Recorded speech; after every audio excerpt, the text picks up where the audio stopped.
কোরআন কারীমের দাওয়াত হচ্ছে তাওহীদ প্রতিষ্ঠা করা। কোরআনের মূল দাওয়াত তাওহীদ প্রতিষ্ঠা করা, শিরক বর্জন করা এবং জীবনের সকল ক্ষেত্রে আল্লাহর গোলামি করা। এই তিনটি দাওয়াত। কটি দাওয়াত হলো? তিনটি। প্রথম হচ্ছে তাওহীদ প্রতিষ্ঠা করা, 2 নম্বরে শিরক বর্জন করা, 3 নম্বরে জীবনের সকল ক্ষেত্রে গোলামি হবে কার? আল্লাহ পাকের। একটি ইমারত, একটি বিল্ডিং নির্মাণ করতে হলে সর্বপ্রথম তার ভিত্তিকে দৃঢ়ভাবে গঠন করতে হবে, তার ফাউন্ডেশনকে মজবুত করতে হবে। ফাউন্ডেশন যদি দুর্বল হয় তার উপরে সুদৃঢ় ইমারত দাঁড়াতে পারে না। আপনি মনে করেন একটা বিল্ডিং বানাবেন, মাল্টি স্টোর বিল্ডিং, একটি বহুতল বিশিষ্ট একটা দালান বানাবেন। সেই দালানের ভিত্তিটা খুব মজবুত আপনি করলেন না, কিন্তু বিল্ডিংটা নির্মাণ করে তার চতুর্দিকে আপনি প্লাস্টিক পেইন্ট করলেন, তারপরে তাকে সুন্দর করে মোজাইক করলেন, টাইলস ব্যবহার করলেন, এরপরে আপনি অনেক কিছু করলেন এই বিল্ডিং এর জন্য, সুন্দর করে সাজালেন গোছালেন, কিন্তু বলেন এই বিল্ডিং এর লংজিভিটি, এই বিল্ডিং দীর্ঘদিন টিকে থাকবে কথা কেউ কি আপনাকে বলবে? বলবে না, যেহেতু আপনার ফাউন্ডেশন নড়বড়ে, ফাউন্ডেশন মজবুত না। ফাউন্ডেশনটা যদি মজবুত হয় আর রং সং যদি কম হয়, কিচ্ছু আসে যায় না, আপনার এই ইমারত দীর্ঘস্থায়ী হবে বলে প্রকৌশলীরা বলবেন। ঠিক অনুরূপভাবে একটি আদর্শিক ইমারতের বেলায়ও একই কথা প্রযোজ্য। একটি আদর্শের ইমারত যদি কেউ গড়তে চায়, তাহলে সে আদর্শ যতই চিত্তাকর্ষক হোক, আকর্ষণীয় হোক, কল্যাণধর্মী হোক, যতক্ষণ পর্যন্ত তার বুনিয়াদ দৃঢ় না হবে, বুনিয়াদ মজবুত না হবে, ততক্ষণ পর্যন্ত সে আদর্শ দুনিয়ার বুকে টিকে থাকতে পারে না। ইসলাম আল্লাহ প্রদত্ত একটি আদর্শ। ইসলাম কার দেওয়া আদর্শ? আল্লাহ পাকের দেওয়া একটি জীবন ব্যবস্থা। এই জীবন ব্যবস্থার বুনিয়াদ হচ্ছে তাওহীদ, ফাউন্ডেশন হচ্ছে তাওহীদ, ভিত্তি হচ্ছে তাওহীদ। এই তাওহীদ যদি মজবুত হয়, আপনি মজবুত হবেন, সমাজ মজবুত হবে, রাষ্ট্র মজবুত হবে, ঈমান মজবুত হবে, দুনিয়ায় টিকে থাকবেন, শান্তি পাবেন, আখিরাতে জাহান্নাম থেকে মুক্তি পাওয়া যাবে। এবং এজন্যে সর্বপ্রথম যে দায়িত্ব আমাদের, সেটা হলো সর্বাবস্থায় শিরক বর্জন করতে হবে। তাওহীদের বিপরীত হচ্ছে, ঈমানের বিপরীত কি? কুফর। ঈমানের বিপরীত কুফর, আর তাওহীদের বিপরীত শিরক। শিরককে সমূলে উৎপাটিত করতে হবে, এর ভিত্তি সহ, এর আস্তানা সহ শিরককে ধ্বংস করতে হবে। জীবনের প্রতিটি স্তর থেকে শিরক মুক্ত জীবন যাপন করতে হবে। এটাই হলো কোরআনে কারীমের দাওয়াত, এটাই হচ্ছে কোরআনে কারীমের সর্বপ্রথম দাওয়াত। কোরআনের মূল বক্তব্য হচ্ছে যে মানব গোষ্ঠীকে শিরক মুক্ত করে আল্লাহর গোলাম বানাও। কোরআনে কারীমে আল্লাহ পাক বলছেন, মা খালাকতুল জিন্না ওয়াল ইনসা ইল্লা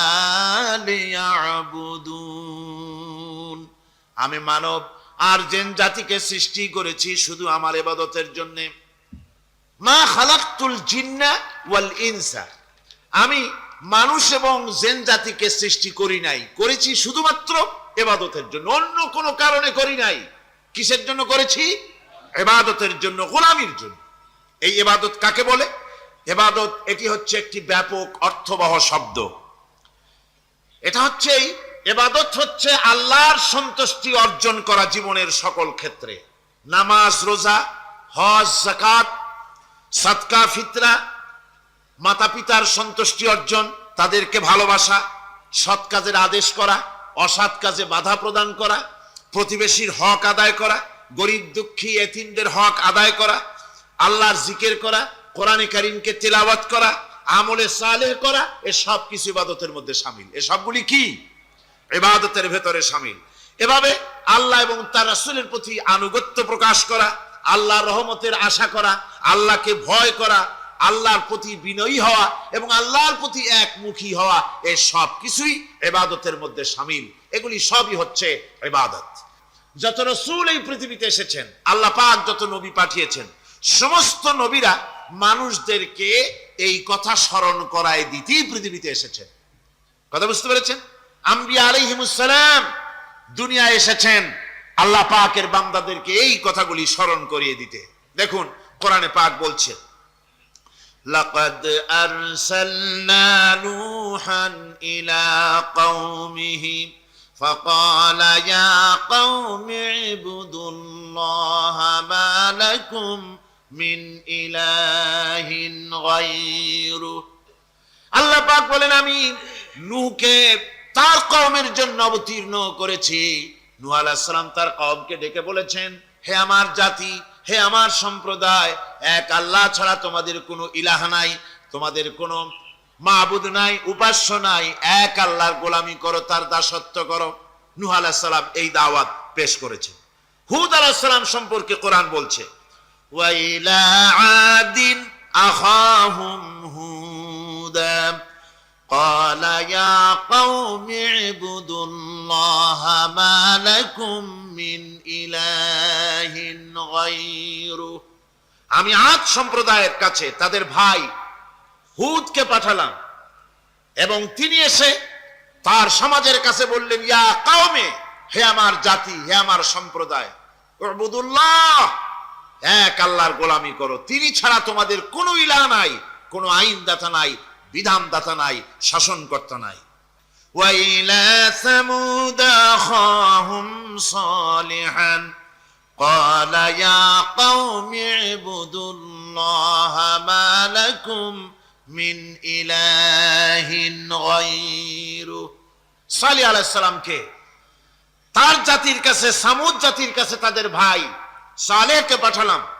তিনি জাতির কাছে গিয়ে বললেন, হে আমার জাতি, এক আল্লাহর গোলামি করো, তার দাসত্ব করো, তিনি ছাড়া তোমাদের কোনো ইলাহ নাই, আইনদাতা নাই, বিধানদাতা নাই। এভাবে শুআয়ব আলাইহিস সালামকে পাঠানো হলো মাদিয়ানবাসীদের জন্য এবং বলা হলো, তিনি এসে বললেন, হে আমার জাতি, এক আল্লাহ ছাড়া তোমাদের কোনো ইলাহ নাই। তো এই কথার দ্বারা আমরা কি বুঝলাম? সমস্ত নবীরাই আল্লাহর গোলামির দাওয়াত দিয়েছেন। কোন নবী বলেন নাই, ও আমার জাতি, তোমরা আমার গোলামি করো। কেউ বলেছেন? জোরে বলেন, কেউ বলেছেন? বলেননি। সমস্ত পয়গম্বরের, আম্বিয়া আলাইহিমুস সালাম সবাই বলেছেন, আল্লাহ পাকের গোলামি করো, তার আনুগত্য করো। প্রত্যেক জাতির নিকট আমি রাসূল প্রেরণ করেছি, কোন জাতি বাদ পড়ে নাই। ওয়ালাকাদ বাসনা ফি কুল্লি উম্মাতির রাসূলা আনি ইবুদুল্লাহ ওয়াজতানিবুত তাগুত। আমি প্রত্যেক জাতির জন্য রাসূল প্রেরণ করেছি। সবাই এসে রাসূল পয়গম্বরের দাওয়াত দিয়েছেন, আনি ইবুদুল্লাহ, এক আল্লাহর গোলামি করো, এক আল্লাহর দাসত্ব করো, ওয়াজতানিবুত তাগুত, আর তাগুতকে বর্জন করো। তাগুতের অর্থ মনে আছে আপনাদের? তাগুত যাদের মনে নেই আবার শোনাই। তাগুত বলা হয় সেই শক্তিকে, যে শক্তি শুধু নিজেই আল্লাহর আইন অমান্য করে না, অন্যদেরকেও আল্লাহর আইন অমান্য করতে বাধ্য করে, সেই শক্তিকে বলা হয় তাগুত। আল্লাহ পাকের সমস্ত নবীরা বলেছেন, এক আল্লাহর গোলামি করো, তাগুতকে বর্জন করো। কোরআনে কারীম বলছে, ফামান ইয়াকফুর বিত্তাগুতি ওয়া ইউমিন বিল্লাহি ফাকাদ ইসতামসাকা বিল উরওয়াতিল উসকা লা ইনফিসামা লাহা ওয়াল্লাহু সামিউন আলিম। ফামান ইয়াকফুর বিত্তাগুত, যারা তাগুতকে অস্বীকার করেছে, ওয়া ইউমিন বিল্লাহ, এবং এক আল্লাহর উপরে বিশ্বাস স্থাপন করেছে, ফাকাদ ইসতামসাকা বিল উরওয়াতিল উসকা, তারা এমন এক মহান, এমন এক দৃঢ় অবলম্বন গ্রহণ করেছে, যা তাকেই কোনো কিছুই তাকে ধ্বংস করতে পারবে না, বিচ্ছিন্ন করে দিতে পারবে না, ক্ষতিগ্রস্ত করতে পারবে না, বিপর্যস্ত করে দিতে পারবে না, এমন এক অবলম্বন সে গ্রহণ করেছে। তাগুতকে বর্জন করতে হবে এবং আল্লাহর উপর ঈমান আনতে হবে, আল্লাহর গোলামি করতে হবে। এই কথাই কোরআনে কারীমের মধ্যে আল্লাহ সুবহানাহু ওয়া তাআলা বারবার বলেছেন, গোলামি করতে হবে আল্লাহ পাকের। সমস্ত নবীরা বলেছেন ইয়া কওমি। নবীরা কি বলেছেন? হে আমার জাতি।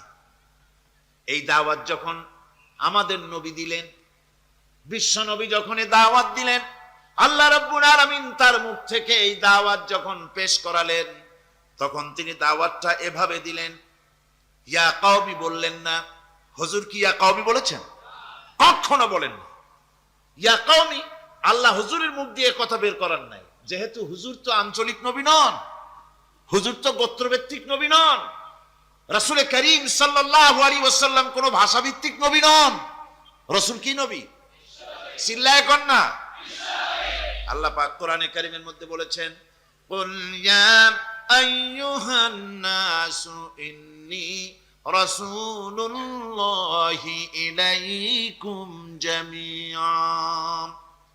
হে নবী আপনি বলুন, ও মানব সকল, ও পৃথিবীর মানব সকল, আমি আল্লাহর পক্ষ থেকে তোমাদের সকলের জন্য আমি নবী হয়ে এসেছি। ওয়া আইয়ুবা ইয নাদা রাব্বাহু আন্নী মাসসানিয়াদ-দুররু ওয়া আনতা আরহামুর রাহিমিন।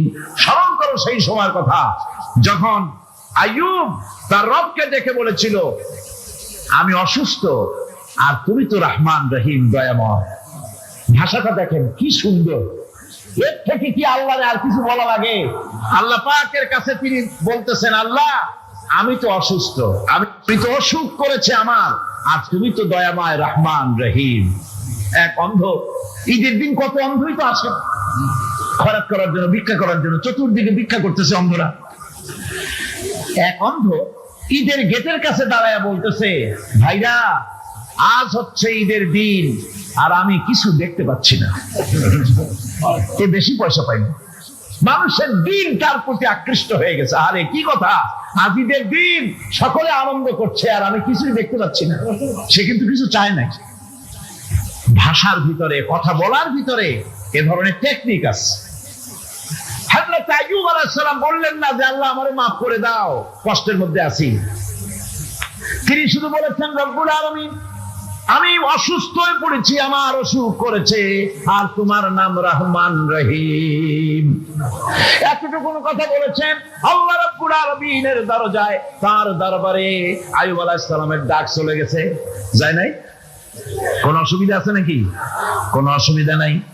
পানির তলা দিয়া যদি কেউ ডাক দেয়, পাহাড়ের ভিতরে বসে যদি কেউ ডাক দেয়, আল্লাহ রাব্বুল আলামিন তা শুনতে পান। ইউনূস আলাইহিস সালাম মাছের পেটে বসে চিৎকার মেরেছিলেন, লা ইলাহা ইল্লা আনতা সুবহানাকা ইন্নী কুনতু মিনাজ জালিমিন।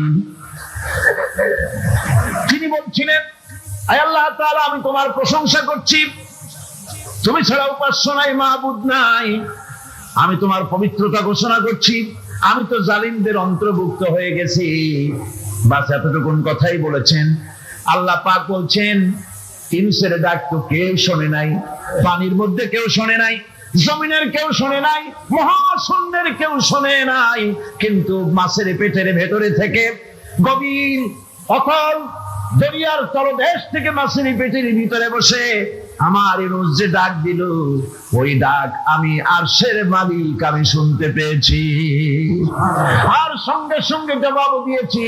ফাস্তাজাবনা লাহু ওয়া নাজ্জাইনাহু মিনাল গাম্মি ওয়া কাযালিকা নুজিল মুমিনিন। ডাকের সাড়া দিলাম, বিপদ দিয়া বাঁচায় দিলাম। শুধু ইউনূসের না, আল্লাহ পাক এ জায়গায় আবার ওয়াদা করলেন, দুনিয়ার যত মুমিন বান্দা আছে তারা যদি কখনো বিপদে পড়ে যায় আর আমারে যদি ডাকে, আমি এইরকম করে বিপদ থেকে বাঁচায়া দেব। আইয়ুব আলাইহিস সালাম যখন আল্লাহ রাব্বুল আলামিনের কাছে ফরিয়াদ করলেন, আল্লাহ পাক তখন বলছেন, কোরআনে কারীম বলছে, ফাস্তাজাবনা লাহু ফাকাশাফনা মা বিহি মিন দুররিন ওয়া আতাইনাহু আহলাহু ওয়া মিসলাহুম মাআহুম রাহমাতাম মিন ইনদিনা ওয়া যিকরা লিল আবিদিন। আমি আইয়ুবের দোয়া কবুল করে নিলাম। শুধু তার পরিবার বর্গই দিলাম না, বরং আরো কিছু নিয়ামত আমি তাকে দান করে দিলাম। এবং তাই জন্য যেহেতু তারা ছিল আমার অনুগত বান্দা, আমার বাধ্যগত, আমি এই জন্য রহম করেছি, সমস্ত লোক শোক আমি মাফ করে দিয়েছি। আমাদের সামান্য একটু জ্বর হয়, যদি 2-3 দিন জ্বর হয়েছে, জ্বর ছাড়ে না, বলে যে এত ভালো ভালো কাজ করি তারপর আমার এত জ্বর হওয়া লাগে, অমুকরা এত পাপ করে, তা তো কিছুই হয়নি, খালি আল্লাহ আমারই চোখে দেখলো, আমার বউর অসুখ, আমার অভিমুড়ি ছাড়ি না। ভাইরা, আপনি ঠিক পান না যে কি গুনাহ আপনি করেন। কোরআনে কারীম বলছি, ওয়ামা আসাবাকুম মিন মুসিবাতিন ফাবিমা কাসাবাত আইদিকুম ওয়া ইয়াফু আন কাসীর। যত বিপদ তোমাদের উপর আছে সব দুই হাতের কামাই করা।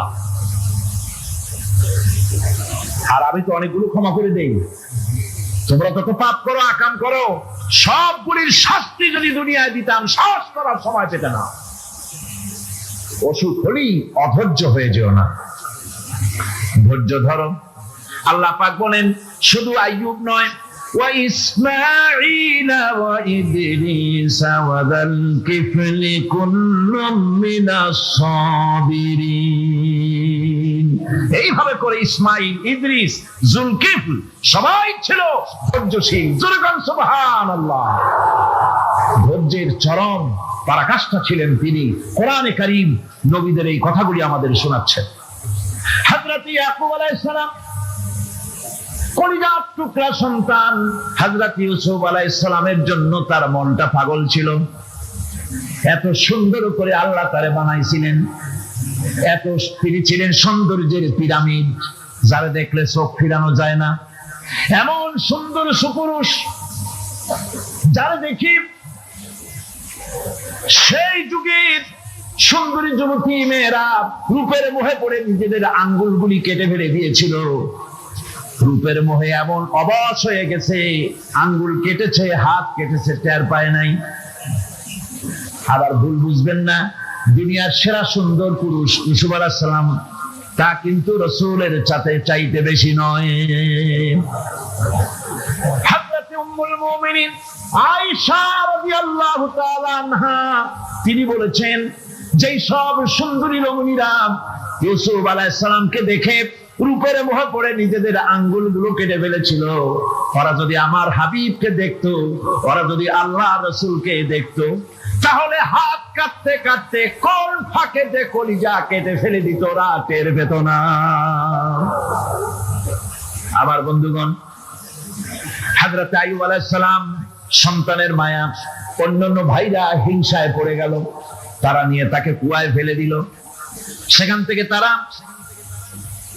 একটা ছাগল বা কোনো পশু জবাহ করে তার রক্ত মাখাইয়া জামা এনে হাজির করে দিল হযরত ইয়াকুব আলাইহিস সালামের সামনে, যে তারে নিয়ে খেলা করতে গিয়েছিলাম, আমরা খেলায় লিপ্ত ছিলাম, বাগে খাইয়া ফেলাইছে।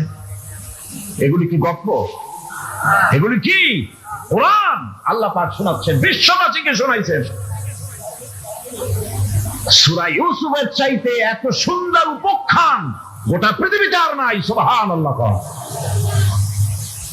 অনেকে ইউসুফ জুলাইখার কিসসা খুব মজা করে পড়ে, ফুর্তি করে, প্রেমের গল্প পড়ে। এটা কোনো প্রেমের গল্প নয়। ইউসুফ আলাইহিস সালাম, জুলাইখা ইউসুফ আলাইহিস সালামের জন্য কাঁদতে কাঁদতে চোখ কানা হয়ে গেছে। এরপর ইউসুফ আলাইহিস সালাম জুলাইখারে পাওয়ার জন্য পাগল হয়ে গেছে। নাউজুবিল্লাহ, এটা হয়নি কখনো। তিনি আল্লাহর পয়গম্বর, আর আল্লাহ কেমনি তারে বাঁচিয়েছেন, যখন জুলাইখা ঘরের ভিতরে সুন্দর করে যৌন উন্মাদনামূলক চিত্র অঙ্কিত করে ঘরের মধ্যে আটকায় দিয়েছে, তালা লাগায় দিয়েছে, আর নিজে যৌন উদ্দীপক কাপড় চোপড় পরেছে, না পরার মতোই। সে যুগের সুন্দরী মেয়ে জুলাইখা। তার কুপ্রবৃত্তিকে চরিতার্থ করার জন্য আহ্বান করা হয়েছে। হযরত ইউসুফ আলাইহিস সালাম লক্ষ্য করে দেখলেন, এমন জায়গা, এখান থেকে পালাবার তো পথ নাই, দরজা বন্ধ করে দিয়েছেন। তিনি শুধু তখন কেবলমাত্র আল্লাহ রব্বুল আলামিনকে ভয় করলেন। আল্লাহকে ভয় করে আল্লাহর নাম নিয়ে যখন তালাবদ্ধ দরজার দিকে দৌড় দিয়েছেন, আল্লাহ রব্বুল আলামিন আপন কুদরতে তালাগুলি খুলে দরজা তার জন্য উন্মুক্ত করে দিলেন। ইউসুফ আলাইহিস সালামকে থালায় দিয়ে এভাবে করে কাপড় এনে দিল তার সামনে, রক্তমাখা কাপড় পেয়ে হযরত ইয়াকুব আলাইহিস সালাম সন্তানদের মুখে কাহিনী শুনে তিনি কি বললেন? কোরআনে কারীম তা কোট করেছে, তিনি চিক দিলেন না, ফাল দিলেন না, ফিট হয়ে পড়লেন না। তিনি বললেন, কলিজার টুকরা সন্তান তার মরার খবর শুনেছেন। তিনি বললেন কি? ফাসাবরুন জামিলুন ওয়াল্লাহুল মুস্তাআনু আলা মা তাসিফুন। আমি উত্তম সবর অবলম্বন করব। তোমরা যে কাহিনী রচনা করেছো এর বেলায় আমি আল্লাহর কাছে সাহায্য চাই। আমি উত্তম সবর অবলম্বন করব। আমার ভাইরা 11 ভাই মনে করেছিল ইউসুফ আলাইহিস সালামকে মরণ কুয়ায় ফেলায় দিছি। তারা তো ঠিক পায় নাই এটা মরণ কুয়া না, এটা হচ্ছে একটা সুড়ঙ্গ, যাকে ইংরেজিতে বলে টানেল। এটা এমন একটা সুড়ঙ্গ, ওরা মনে করেছে মরণ কুয়া, কিন্তু আল্লাহ রাব্বুল আলামিন এই কুয়াতে এমন বানালেন, ওরা একদিকে ফেলায় দিল মরণ কুয়ায়, এই কুয়ার আরেক মুখ দিয়া আল্লাহ রাব্বুল আলামিন ইউসুফ আলাইহিস সালামকে নিয়ে মিশরের সিংহাসনে বসায়া দিলেন। এটা মরণ কুয়া নয়, এটা রাজ সিংহাসনে বসার সুড়ঙ্গ পথ। ইউসুফ আলাইহিস সালাম আজ প্রেসিডেন্ট, সুবহানাল্লাহ, প্রেসিডেন্ট হয়ে বসে আছেন। ওদিকে কেনানে অভাব লেগে গেছে, সেখানকার মানুষেরা সাহায্য নিতে এসেছে, ওই 11 ভাইও আসছে। হযরত ইউসুফ আলাইহিস সালাম দেখি চিনে ফেলেছে, ওরা কিন্তু তখনও ঠিক পায় নাই। হযরত ইউসুফ আলাইহিস সালাম চিনে ফেলেছেন। এখন কি করা উচিত? সবগুলাকে ঠ্যাং উপরের দিকে উঠাইয়া তারপরে সমানে ধোলাই দেওয়াই তো স্বাভাবিক ছিল, আমাদের মতো মানুষ হইলে, ঠিক কিনা? ঠিক তো বলবেনি, অভ্যাস তো এটাই। হযরত ইউসুফ আলাইহিস সালাম তাদের সামনে পরিচয় দিলেন। তারা যখন বুঝতে পারলো, লজ্জায় তাদের মাথা হেট হয়ে গেল। হযরত তারা এক তো লজ্জা, আর 2 নম্বরের ভয়, জান নিয়া কেনানে কেউ ফিরে যেতে পারবো না। এখন অবস্থা হয়েছে যে জীবনই যায় নাকি এখানে। হযরত ইউসুফ আলাইহিস সালাম ভাইদের এই করুণ দুরবস্থা বুঝতে পারলেন, বুঝে চরম ধৈর্য ধরে তিনি কি বললেন? তিনি বললেন, লা তাসরিবা আলাইকুমুল ইয়াউম। ও ভাইরা, তোমাদের বিরুদ্ধে আমার কোনো ক্ষোভ নাই, দুঃখ নাই, বিদ্বেষ নাই, হিংসা নাই, আল্লাহর রাস্তে মাফ করে দিলাম। সুবহানাল্লাহ। এর নাম পয়গম্বর। এর নাম কি? পয়গম্বর। কিসের লেনিন, কিসের মার্কস? জওয়ানেরা, ভুল পথে মানুষ চলেছিল, আলহামদুলিল্লাহ আল্লাহ এগুলোরে ডাস্টবিনে ফেলাই দিচ্ছে। কারণ আলহামদুলিল্লাহ, আলহামদুলিল্লাহ। পয়গম্বর কারে বলে? কারে বলে পয়গম্বর? কি চরিত্র! রাসূল করিম সাল্লাল্লাহু আলাইহি ওয়াসাল্লাম তাকে একজন সাহাবী বলছিলেন, হুজুর বলছেন এই কামটা করলা না কেন? সাহাবী বললেন, হুজুর আপনি যদি চোখের ইশারায় বলতেন মুখ দিয়ে না কইয়া, তাও তো আমি কামটা করে ফেলতাম, আমি তো বুঝি নাই। হুজুর বললেন, চোখের ঠারে ঠারে কাজ করা নবুয়তের শান নয়। আল ওয়াদুহু ওয়াস সারাহা, নবীরা যা করেন তা ডাইরেক্ট, কোনো বক্রতা নাই, স্পষ্ট কথা। আমার ভাইরা, হযরত ইউসুফ আলাইহিস সালাম বিনিয়ামিনকে কাছে নিয়ে পরিচয় দিলেন তার ভাইদের সামনে। কোরআনে কারীম বলছে, ক্বালা আনা ইউসুফ ওয়া হাদা আখি قد من الله علينا إنه من يتقي ويصبر فإن الله لا يضيع أجر المحسنين। আমি ইউসুফ আর এই হচ্ছে আমার ভাই। আল্লাহ আমাদের উপর ইহসান করেছেন। প্রকৃতপক্ষে যারা আল্লাহকে ভয় করে এবং সবর এখতিয়ার করে, আল্লাহ এভাবে তাদেরকে তাদের আমলকে নিষ্ফল হতে দেন না। আমার এই জামাটা নিয়ে যাও। হযরত ইয়াকুব আলাইহিস সালাম কলিজার টুকরা সন্তান ইউসুফ আলাইহিস সালামের বিরহ যন্ত্রণায় ছেলেকে কতদিন দেখে না, কাঁদতে কাঁদতে চোখ দুটো অন্ধ হয়ে গেছে। মিশর থেকে কেনানের দিকে জামা রওনা হয়েছে। কোথায় মিশর, কোথায় কেনান? জামা যখন রওনা হয়ে গেছে, হযরত ইয়াকুব বলতেছেন, আমি যেন আমার ইউসুফের গন্ধ নাকে পেতেছি। জামা চলে এলো, চোখের উপরে রাখলেন, আল্লাহ রাব্বুল আলামিন তাকে চক্ষুষ্মান বানায়া দিলেন। ভাইরা আমার, পয়গম্বররা সবর করে গোটা দুনিয়ার মানুষের সামনে দৃষ্টান্ত সেট করেছেন সবর কারে কর। আমার ভাইরা, হযরত ইব্রাহিম আলাইহিস সালামের কথা আল্লাহ পাক কোরআনে কারিমে বলছেন সবর কারে কয়। দেখো, শেখো সবর কারে কয়। আল্লাহ পাক বললেন, ইব্রাহিম তোমার বিবি আর তোমার নবজাতক এই সন্তানকে রেখে আসো মক্কা নগরীতে। তিনি চলে গেলেন, সেখানে ঘর নাই, বাড়ি নাই, কিচ্ছু নাই, চতুর্দিকে ধুধু বালু আর মরুভূমি। হযরতে হাজরা বলছেন, ইব্রাহিম সামান্য পানি আর খাবার দিয়া আমার সন্তান শুদ্ধ এখানে রেখে যেতেছো, আমি কি অপরাধ করেছি? কোনো জবাব নাই। দুইবার তিনবার বলার পরে হাজরা বলছেন, ইব্রাহিম গো, তবে কি আমার আল্লাহর হুকুম মতো আমারে রেখে যাচ্ছ নাকি?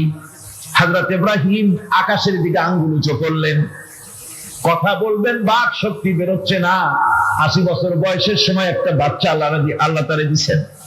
আর এমন বাচ্চা, পয়গম্বরের ছেলে, কি সুন্দর চেহারা, মরুভূমির উপরে ফালাই দিয়াছো। ফালাই দিয়ে রওনা হয়ে যাচ্ছেন, মুখ দিয়া কথা সরছে না, আকাশের দিকে দেখালেন। হযরত হাজরা বুঝতে পারলেন।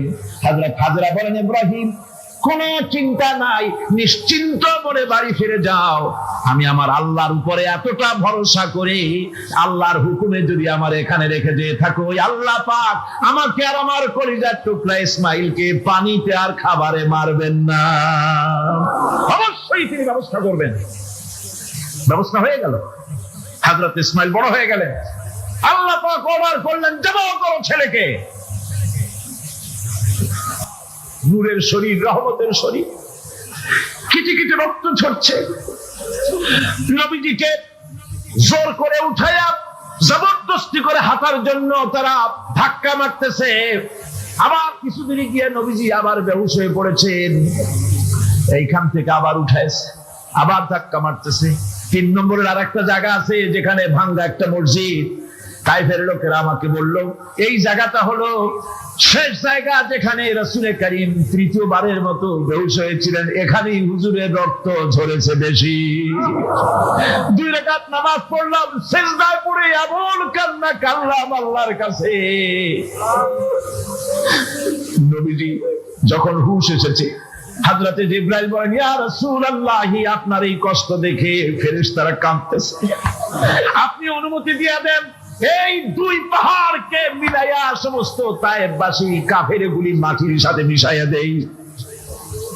নবীজি বললেন, জিবরাইল, আমি যদি হুকুম করি আর আমার হুকুম মতো যদি এই কাম করো, একটা কাফেরও যদি না বাঁচে, তাহলে কার মুখে পৌঁছাবো লা ইলাহা ইল্লাল্লাহু মুহাম্মাদুর রাসূলুল্লাহ। আমার ভাইরা, হযরত সাল্লাল্লাহু আলাইহি ওয়াসাল্লাম উঠে বসলেন। এমন সময় হযরতে যায়েদ শরীরের রক্তগুলি মুছে দিতেছেন। হযরত সাল্লাল্লাহু আলাইহি ওয়াসাল্লাম বসে 2খানা হাত উত্তোলন করলেন। নবীজির চোখ থেকে পানি গড়ায় পড়তেছে। আরে কেউ নাই, আল্লাহ ছাড়া কেউ নাই সাহায্য করার। নবীজি হাত তুলে মুনাজাত করতেছেন, চোখ দিয়া পানি পড়ে দাড়ি ভিজে পড়তেছে, গায়ে দিয়া রক্ত ঝরতেছে। নবীজি কি দোয়াটা করলেন? বদদোয়া করলেন না, গজব দিতে বললেন না, নবীজি দোয়া করলেন, রব্বুল আলামিন, এই তায়েফের লোকেরা আজকে আমার সাথে যে ব্যবহারটা করেছে, ওরা বোঝে নাই যে আমি তোমার নবী, ওরা বোঝে নাই যে আমি তোমার রাসূল, না বুঝে আমার উপরে যে অত্যাচারটা করলো, আল্লাহ তুমি এই জন্য রাগ করে এই তায়েফে তুমি গজব দিও না। আল্লাহ পাক পরবর্তী সময় হুজুরকে স্মরণ করাই দিলেন, ওয়া মা আরসালনাকা ইল্লা রাহমাতাল লিল আলামিন। ও নবী, আপনি হচ্ছেন আমার সমস্ত সৃষ্টি জগতের জন্য আপনি আমার রহমত, আমার গোটা বিশ্বের জন্য আপনার, আমার সৃষ্টি জগতের জন্য আপনি আমার করুণা। একটা লোক রাসূলের এই কষ্ট দেখে বাগান থেকে এক গ্লাস আঙ্গুরের শরবত এনে হাজির করেছে। এত কষ্টের পর 3 দিনের না খাওয়া আঙ্গুরের একটা শরবত পাইয়া হুজুর খুব খুশি হলেন। শরবত গ্লাস পান করে হুজুর বলছেন, তোমার নাম না আফতাস? তিনি বলছেন, হ্যাঁ হুজুর, আমার নাম আফতাস। তোমার বাড়ি না ইউনূস আলাইহিস সালামের গ্রামে? বলে, হ্যাঁ আমার বাড়ি সেই গ্রামে।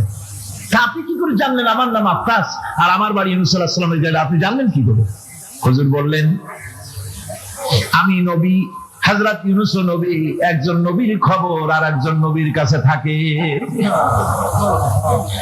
রাসূল করিম সাল্লাল্লাহু আলাইহি ওয়াসাল্লাম সবর ইখতিয়ার করেছিলেন, ধৈর্য অবলম্বন করেছিলেন, আর আল্লাহ পাক তাকে নির্দেশ করেছেন, সবর করো।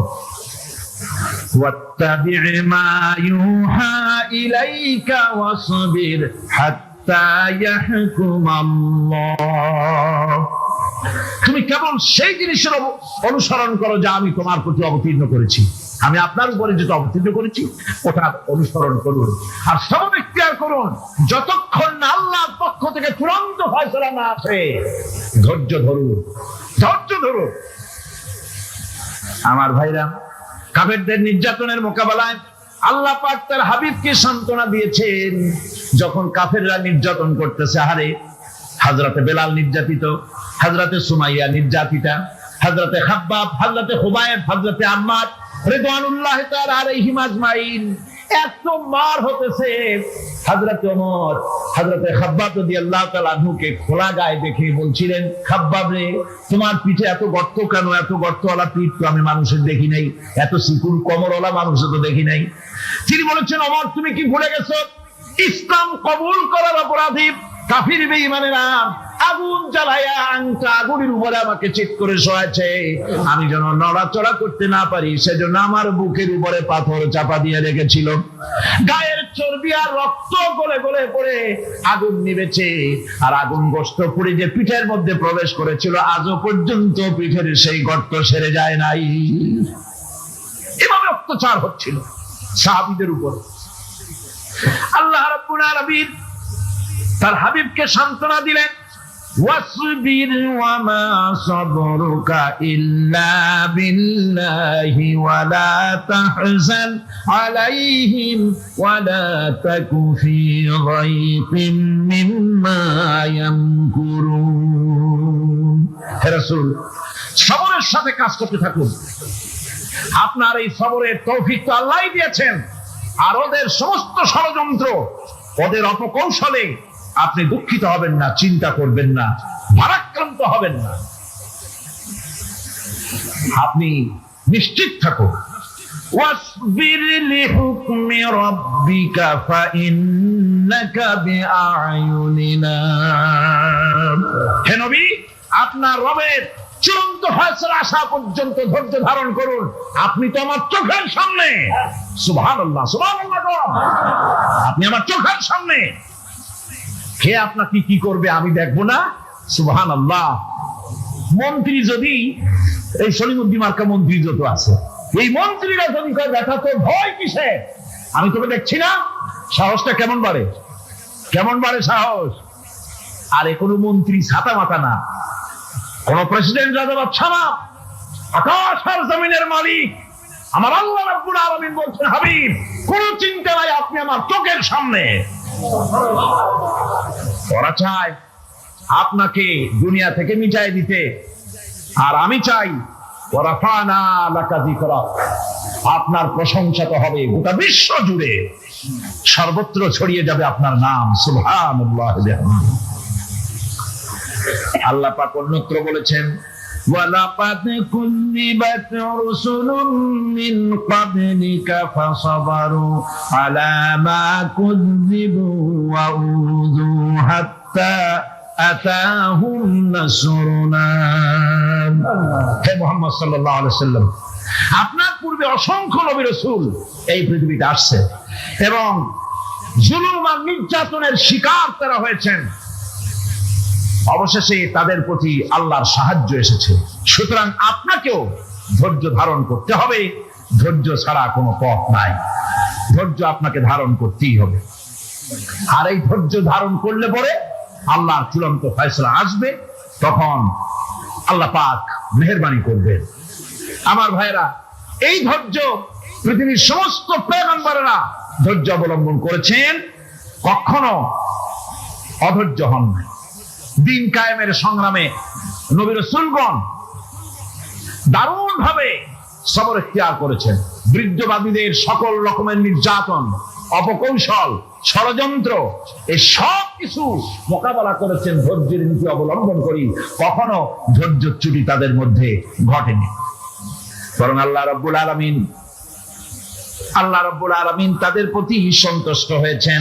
যারা এই ধৈর্য ধরেছে তাদের উপরে সন্তুষ্ট হয়ে আল্লাহ রাব্বুল আলামিন বলেছেন, ওয়া কাআইয়্যিম মিন নাবিয়্যিন কাতালা মাআহু রিব্বিয়ুনা কাসীর। এর আগে অনেক নবী এসেছিলেন যাদের সাথে বহু আল্লাহওয়ালা লোক লড়াই করেছেন। ফামা ওয়াহানু লিমা আসাবাহুম ফি সাবিলিল্লাহি ওয়া মা যাফু ওয়া মাস্তাকানু। আল্লাহর পথে তাদের উপর যত বিপদ এসেছিল তারা হতাশ হয়ে পড়েন নাই, দুর্বলতা দেখাননি, বাতিলের সামনে মাথাও নত করেন। ওয়াল্লাহু ইউহিব্বুস সাবিরিন। আর আল্লাহ পাক ধৈর্যশীল যারা, তাদেরকে আল্লাহ পাক ভালোবাসেন। আমার ভাইরা, ধৈর্যের পরিচয় রাসূল করিম সাল্লাল্লাহু আলাইহি ওয়াসাল্লাম উহুদের ময়দানে যখন আক্রান্ত হয়ে গেলেন, চতুর্দিকে কাফেররা ঘিরে ধরেছে, বাঁচার কোনো পথ নাই। সাহাবায়ে কেরাম রাসূলকে পাহারা দিলেন। যারা রাসূলকে পাহারা দিতে দাঁড়ায়ছেন, জীবন দিয়া পাহারা দিতে দাঁড়ায় গেছে, রাসূলের দিকে মুখ দিয়া, পিঠটা বাইরের দিকে দিয়ে রাসূলকে পাহারা দেওয়া শুরু করেছেন। হুজুরকে পাহারা দিতে যারা দাঁড়িয়েছিলেন, কাফের কর্তৃক নিক্ষিপ্ত কি তীরগুলি এসে যখন বিঁধতেছিল, শুধু একজন সাহাবী হযরত তালহার পিঠের ভিতরে রাসূলকে হেফাজতের জন্য 80টা তীর একজনের পিঠের মধ্যে গিয়ে ঢুকেছে। এক অসতর্ক মুহূর্তে নবীজির দান্দা মোবারক শহীদ হয়ে গেল, শিরস্ত্রাণ ভেঙে গেল, লোহার কড়া প্রবিষ্ট হয়ে গেল কপালের ভিতরে। হুজুর মাথা ঘুরে পড়ে গেলেন। হযরত আবু উবাইদা রাদিয়াল্লাহু তাআলা আনহু হুজুরের মস্তক মোবারককে কোলে করে নিয়ে তারপরে বহু কষ্ট করে মাথা থেকে লোহার কড়া বের করলেন। এবার ওই কড়ার ছিদ্র দিয়ে রক্ত আসতেছে, মুখ দিয়ে রক্ত পড়তেছে, দাড়ি ভিজে যাচ্ছে। বুখারী শরীফে এসেছে, আল্লাহর নবী দুইখানা হাত নিজের চেহারার উপরে মলে আনে টাটকা রক্ত চোখের সামনে দেখে বলছেন, আহারে, এই কওমের হালাত কি করে হবে, এই কওমের মুক্তি কি করে হবে, এই কওমের নাজাত কি করে হবে, যে কওম তার নবীর চেহারা রক্ত দিয়ে আল্লাহ বানাইয়া দিল। নবীজি বললেন, আল্লাহুম্মা গফিরনি কওমি ফাইন্নাহুম লা ইয়ালামুন। আয় আল্লাহ পাক, আমার এই কওম বুঝতে পারে না, ওদেরকে মাফ করে দাও। খবর ছড়িয়ে গেল নবীজি শহীদ হয়ে গিয়েছেন। খবর ছড়িয়ে গেল চতুর্দিকে, মদিনায় খবর ছড়িয়ে গেল। মানুষ পাগলের মতো দৌড়ানো শুরু করে দিল। এক মেয়ে লোক দৌড়াচ্ছে উহুদের দিকে, কয়েকজন সাহাবীর সঙ্গে দেখা। তারা জিজ্ঞেস করলেন, দৌড়াও কেন মহিলা, যাও কই? কয় উহুদের দিকে যেতেছি। কয় যায় তো কোনো লাভ নাই, যেহেতু তোমার যে স্বামী এসেছিলেন জিহাদের ময়দানে তিনি তো শহীদ হয়ে গেছেন। মহিলা বলতেছে কে শহীদ হয়েছে শুনতে চাই না, আগে বলো নবীজি কেমন আছে। আবার কিছুক্ষণ পর আর কয়েকজনের সঙ্গে দেখা, তারা বলছে মেয়ে লোক দৌড়াও, কই যাচ্ছি ওহদের দিকে। তারা বলছেন যে কোনো লাভ নাই, তোমার যে দুইটা কলিজার টুকরা সন্তান ওহদে এসেছিল দুটোই শহীদ হয়ে গেছে। মা বলতেছে ও সাহাবী কে শহীদ হয়েছে শুনতে চাই না, তাড়াতাড়ি করে বলো আল্লাহর নবী মুহাম্মদ রাসূলুল্লাহ সাল্লাল্লাহু আলাইহি ওয়াসাল্লাম কেমন আছেন। দৌড়াতে দৌড়াতে ওহদের মাঠে সাহাবায়ে কেরাম পরিবেষ্টিত, আল্লাহর নবীর কাছে গিয়ে হুজুরের জীবিত চেহারা মুবারকের দিকে তাকায়া মেয়ে লোকটি কাঁদতেছে আর বলতেছে ইয়া রাসূলুল্লাহ, আমার স্বামী মরা শোক, আমার কলিজার টুকরা দুইটা সন্তান মরা শোক আমার কলিজা থেকে মুছে গেছে, আপনি বেঁচে আছেন তামাম মুসলমানদের এর চাইতে বড় সান্ত্বনা আর নাই। ভাইরা আমার, রাসূল করিম সাল্লাল্লাহু আলাইহি ওয়াসাল্লাম এভাবে করে ধৈর্যের পরিচয় দিয়েছেন, গালাগালি দেন নাই, রাগ করেন নাই, বদদোয়া করেন নাই। সুবহানাল্লাহ কোন সুবহানাল্লাহ। ভাইরা আমার, এই সবর এমন মহান বৈশিষ্ট্য এর মধ্যে রয়েছে, জিহাদের ময়দানে যদি লোক কম হয় আর যদি তাদের মধ্যে সবর থাকে, বেশি সংখ্যক লোকের উপরে আল্লাহ পাক সবরকারীদেরকে বিজয়ী করে দিবেন। কোরআনে কারীমে রব্বুল আলামিন বলেন কাম মিন ফিয়াতিন কালিলাতিন গালাবাত ফিআতান কাসীরাতাম বিইذনিল্লাহ ওয়াল্লাহু মা'আস সাবিরিন। এমন ঘটনার বহু নজির আছে যে কম সংখ্যক লোকেদের উপরে আল্লাহ পাক, বেশি সংখ্যক লোকেদের উপরে আল্লাহ পাক কম সংখ্যক লোকদেরকে জয়ী করে দিয়েছেন। ওয়াল্লাহু মা'আস সাবিরিন, আর আল্লাহ আছে ধৈর্যশালীদের সাথে। আল্লাহ আছে কাদের সাথে? দেখেন না বদরের কামটা, বদরের ময়দান 313 জন মুসলমান, অস্ত্রপাতি নাই, সামান্য সামান্য অস্ত্র, আর কাফেরেরা এসছে হাজারেরও বেশি। আমার বন্ধুগণ, ধৈর্য কত বড় কাম দিল, ধৈর্য ধারণ করেছেন তারা, আল্লাহর উপরে ভরসা করেছেন। আল্লাহ রাব্বুল আলামিন অস্ত্রের কাজ কি দিয়া করায় দিলেন। একজন সাহাবী এসে বলছেন হুজুর, জিহাদের ময়দান, ইসলামের প্রথম জিহাদ, আমার কাছে তো অস্ত্র নাই, মেহেরবানি করে একটা অস্ত্র আমারে দেন, আমি লাফায় পড়ি জিহাদের মধ্যে। হুজুর বলেন অস্ত্র তো আমার কাছে নাই, দিবটা কি? সাহাবী বলছেন হুজুর, অস্ত্র না থাকে যা পারেন তাই দেন, আপনার হাত দিয়ে যা দিবেন আমি দাঁড়ায় থাকতে পারবো না, জিহাদে আমাকে শরীক হতেই হবে। নবীজি কাছে পেলেন একখানা শুকনা খেজুরের ডালখানা তুলে সাহাবীর হাতে তুলে দিলেন। সাহাবী বলেন রাসূলের হাতের দেওয়া শুকনা খেজুরের ডালটা নিয়ে আমি যখন কাফেরদের ভিড়ের মধ্যে ঝাঁপায় পড়ে যখন শুকনা খেজুরের ডাল দিয়ে আঘাত দিলাম, তখন ধারালো তরবারে দিয়ে আঘাত করলে যে কাম হয়, শুকনা খেজুরের ডালের আঘাতে কাফের দ্বিখণ্ডিত হয়ে জমিনে পড়ে গেল।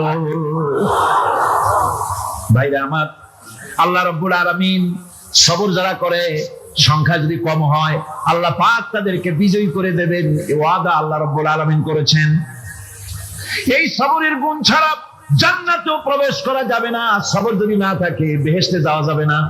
ভালো করে মনে রাখেন, আল্লাহ পাক বলছেন আম্মা হাসিবতুম আন তাদখুলুল জান্নাতা ওয়া লাম্মা ইয়া'লামিল্লাহুল্লাযীনা জাহাদু মিনকুম ওয়া ইয়া'লামাস সাবিরিন।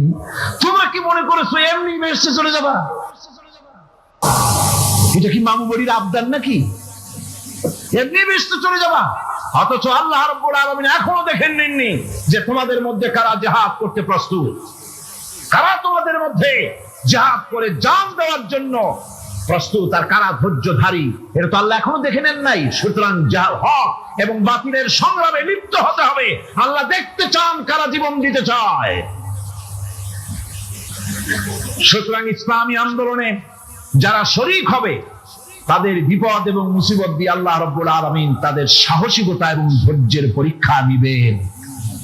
কোরআনে কারীম বলছে وَلَنَبْلُوَنَّكُمْ حَتَّى نَعْلَمَ الْمُجَاهِدِينَ مِنكُمْ وَالصَّابِرِينَ وَنَبْلُوَ أَخْبَارَكُمْ অবশ্যই আমি তোমাদেরকে পরীক্ষার সম্মুখীন করব। আর তোমাদের মধ্যে সত্যিকার মুজাহিদ, দৃঢ়তা অবলম্বনকারী কারা, আমি তা দেখব।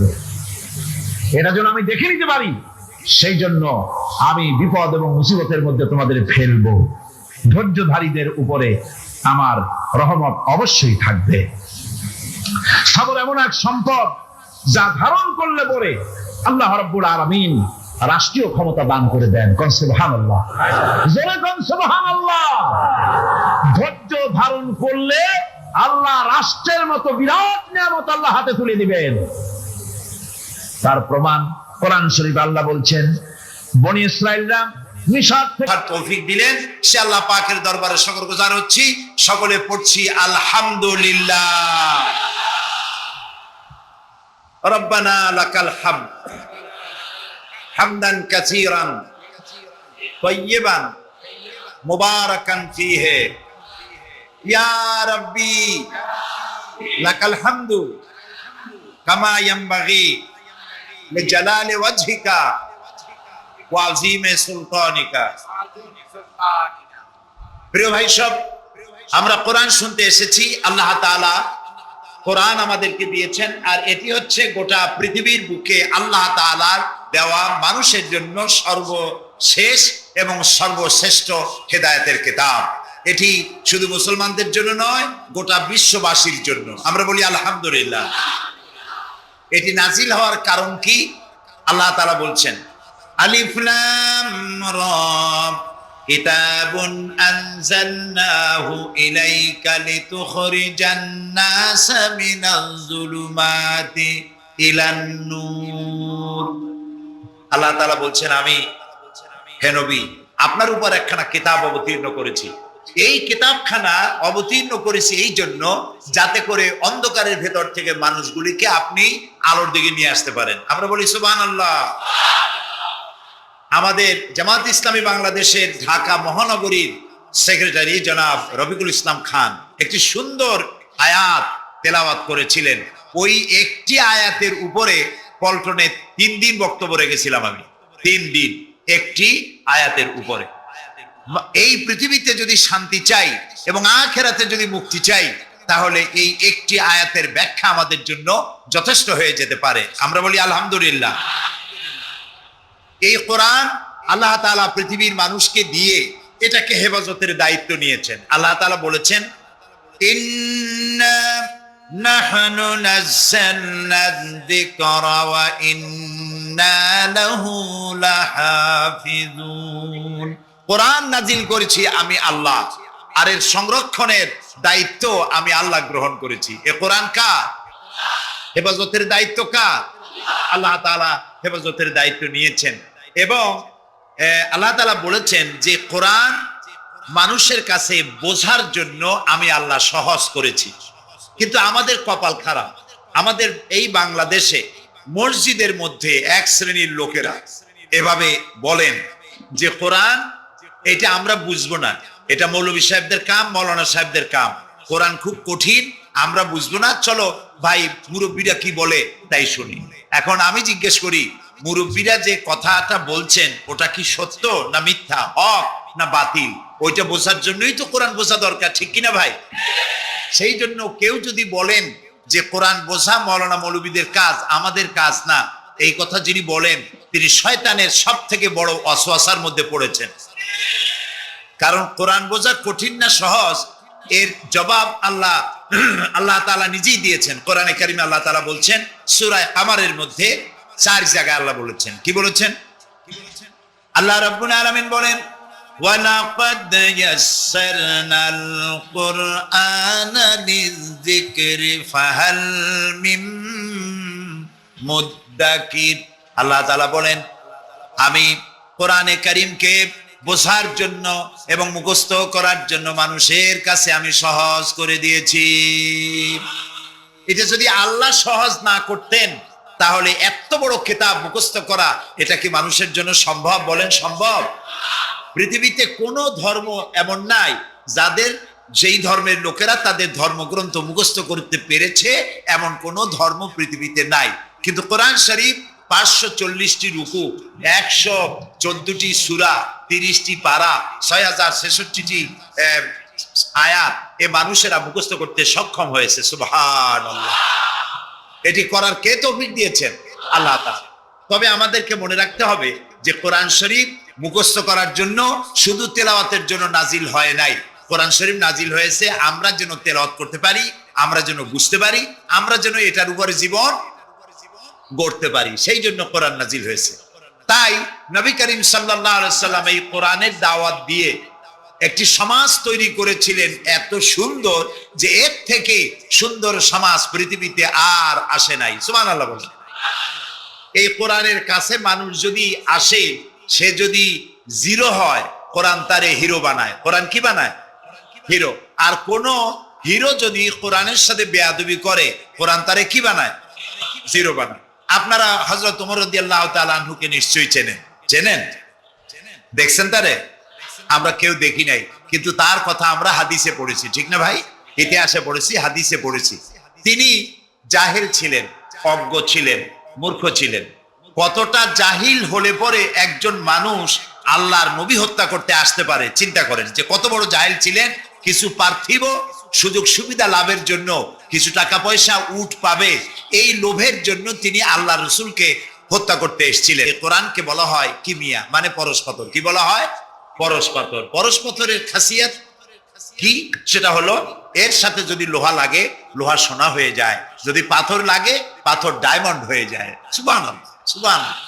এই কোরআন হযরত ওমরকে কোথা থেকে কোথায় নিলেন, ইতিহাসের পাতা থেকে আপনাদের শোনাই।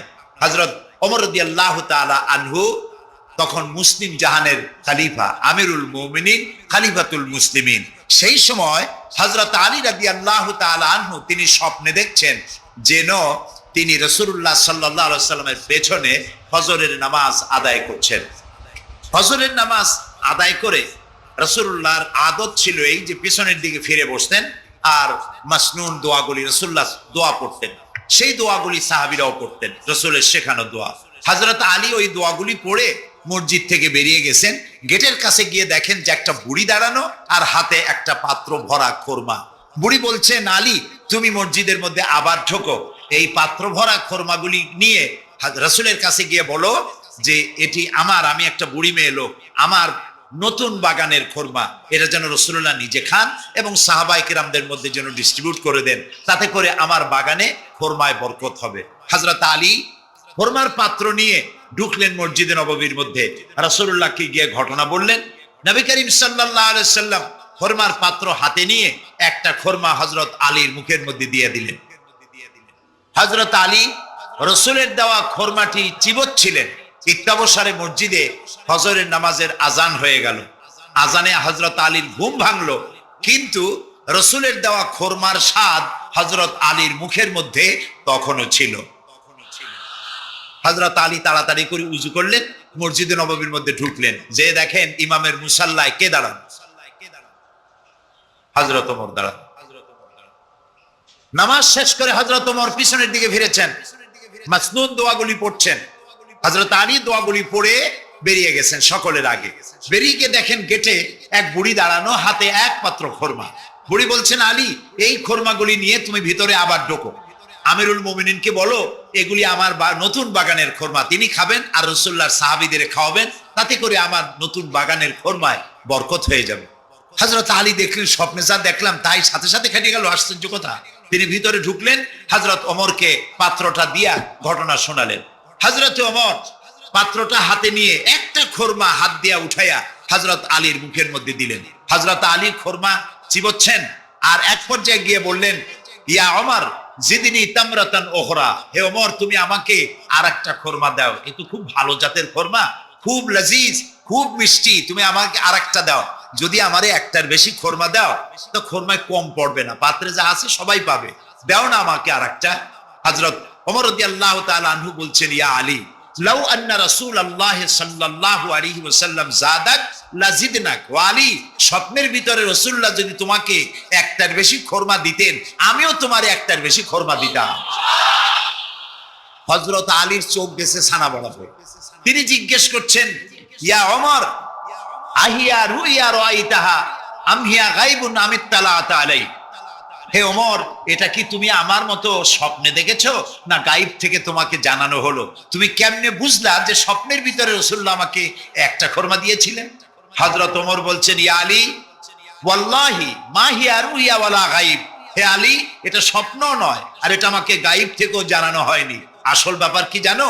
ওয়ালাকিন্নাল মুমিনা ইদা আখলাসা কলবাহু ইয়ারা বিনুরিল্লাহ। আসল কথা হলো, একজন মানুষ যখন আল্লাহর খাঁটি গোলামে পরিণত হয়ে যায়, তখন সে আল্লাহর সাহায্যই দেখতে পায়।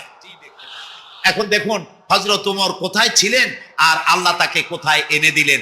রাসূলুল্লাহ বলেছেন, লা নাবিয়্যা বা'দি ওয়ালা রাসূলা, আমার পরে নবীও হবে না, রাসূলও হবে না, কিন্তু আমার পরে যদি কেউ নবী হতেন, আল্লাহ তাআলা ওমরকে নবী বানাই দিতেন। সুবহানাল্লাহি বিহামদিহি।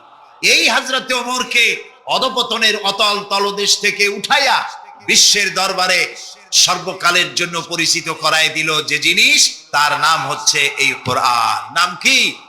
কোরআন। আমরা যদি আমাদের ভাগ্যের পরিবর্তন চাই, আমরা কি ভাগ্যের পরিবর্তন চাই? বলেন চাই? ভাগ্যের যদি পরিবর্তন চাই, তাহলে কোরআনের কারিমের কাছে আসতে হবে। কোরআনই পারে আমাদের ভাগ্যকে পরিবর্তন করে দিতে। নবী করিম সাল্লাল্লাহু আলাইহি ওয়াসাল্লাম বলেছেন, এটা হচ্ছে সেই কোরআন। এই কোরআন নিয়ে যখন আমি জেনেদের সামনে কোরআন তেলাওয়াত করেছি, তখন জেনেরা একথা না বলে পারে নাই, ইন্না সামি'না কুরআনান আজাবা, আমরা একটা আশ্চর্য ধরনের কোরআন শুনেছি। আল্লাহর নবী বলেন, জেনেরা আমার মুখে যখন তেলাওয়াত শুনল, তারা বলল, ইন্না সামি'না কুরআনান আজাবা, আমরা এক আশ্চর্য ধরনের কোরআন শুনেছি। ইয়াহদি ইলার রুশদ ফাআমান্না বিহি, এমন কোরআন শুনলাম যে কোরআন আমাদেরকে সত্যের পথ দেখায়। আর কোরআন যখন শুনলাম, আল্লাহর নবী বলেন, জেনেরা ঈমান আনলো আর তারা পড়ে নিল, লা ইলাহা ইল্লাল্লাহু মুহাম্মাদুর রাসূলুল্লাহ।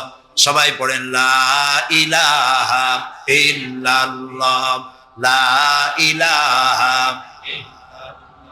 লা ইলাহা, লা ইলাহা ইল্লাল্লাহ, লা ইলাহা ইল্লাল্লাহ,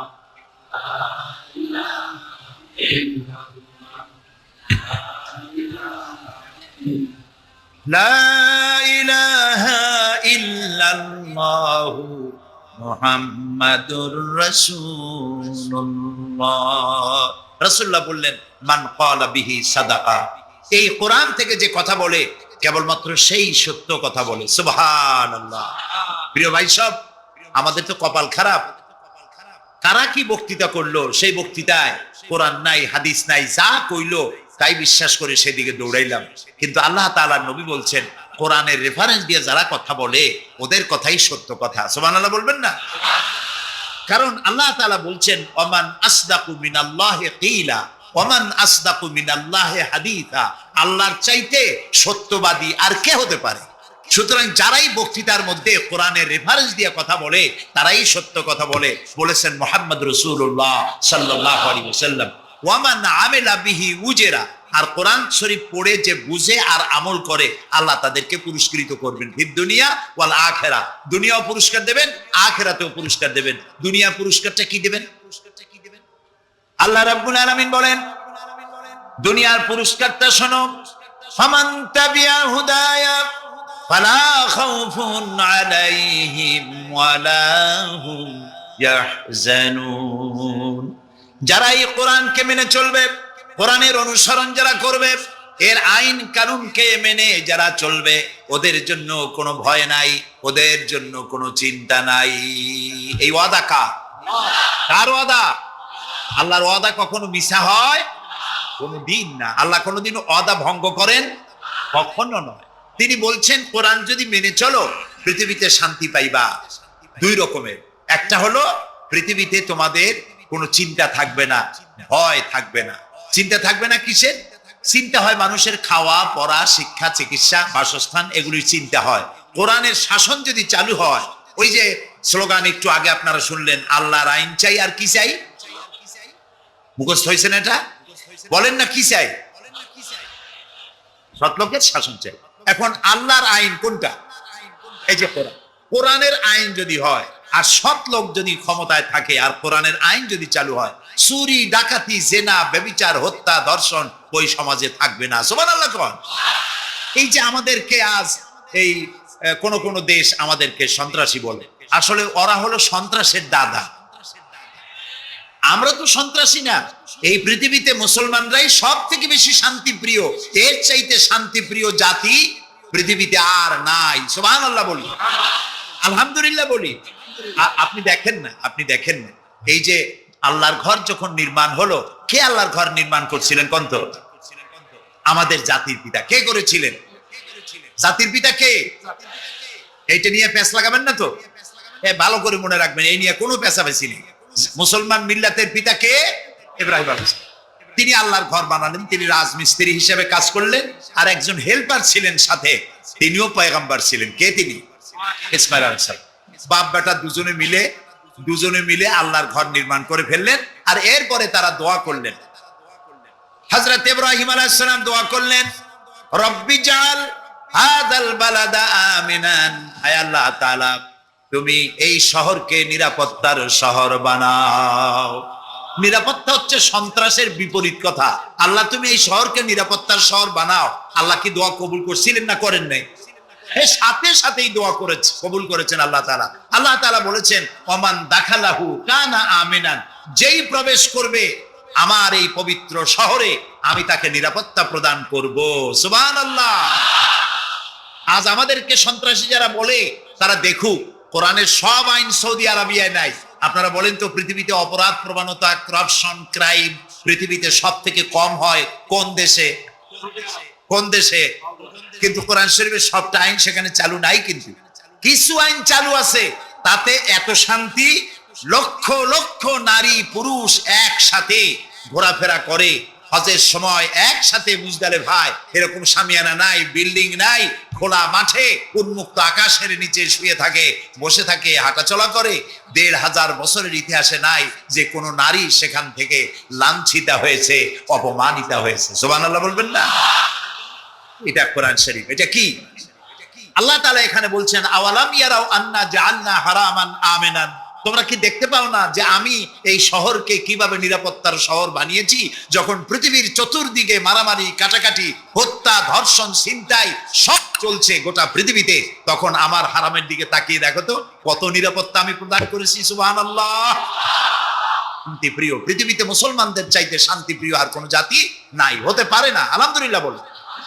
এখন আল্লাহ তাআলা বলছেন যে ফামান তাবিআ হুদায়া ফালা খাউফুন আলাইহিম ওয়ালা হুম ইয়াহজানুন। প্রিয় ভাই সব, কোরআনের কথা বলতে গেলে রাতের পর রাত লেগে যায়, কারণ এক মহাসমুদ্র। এটা কি?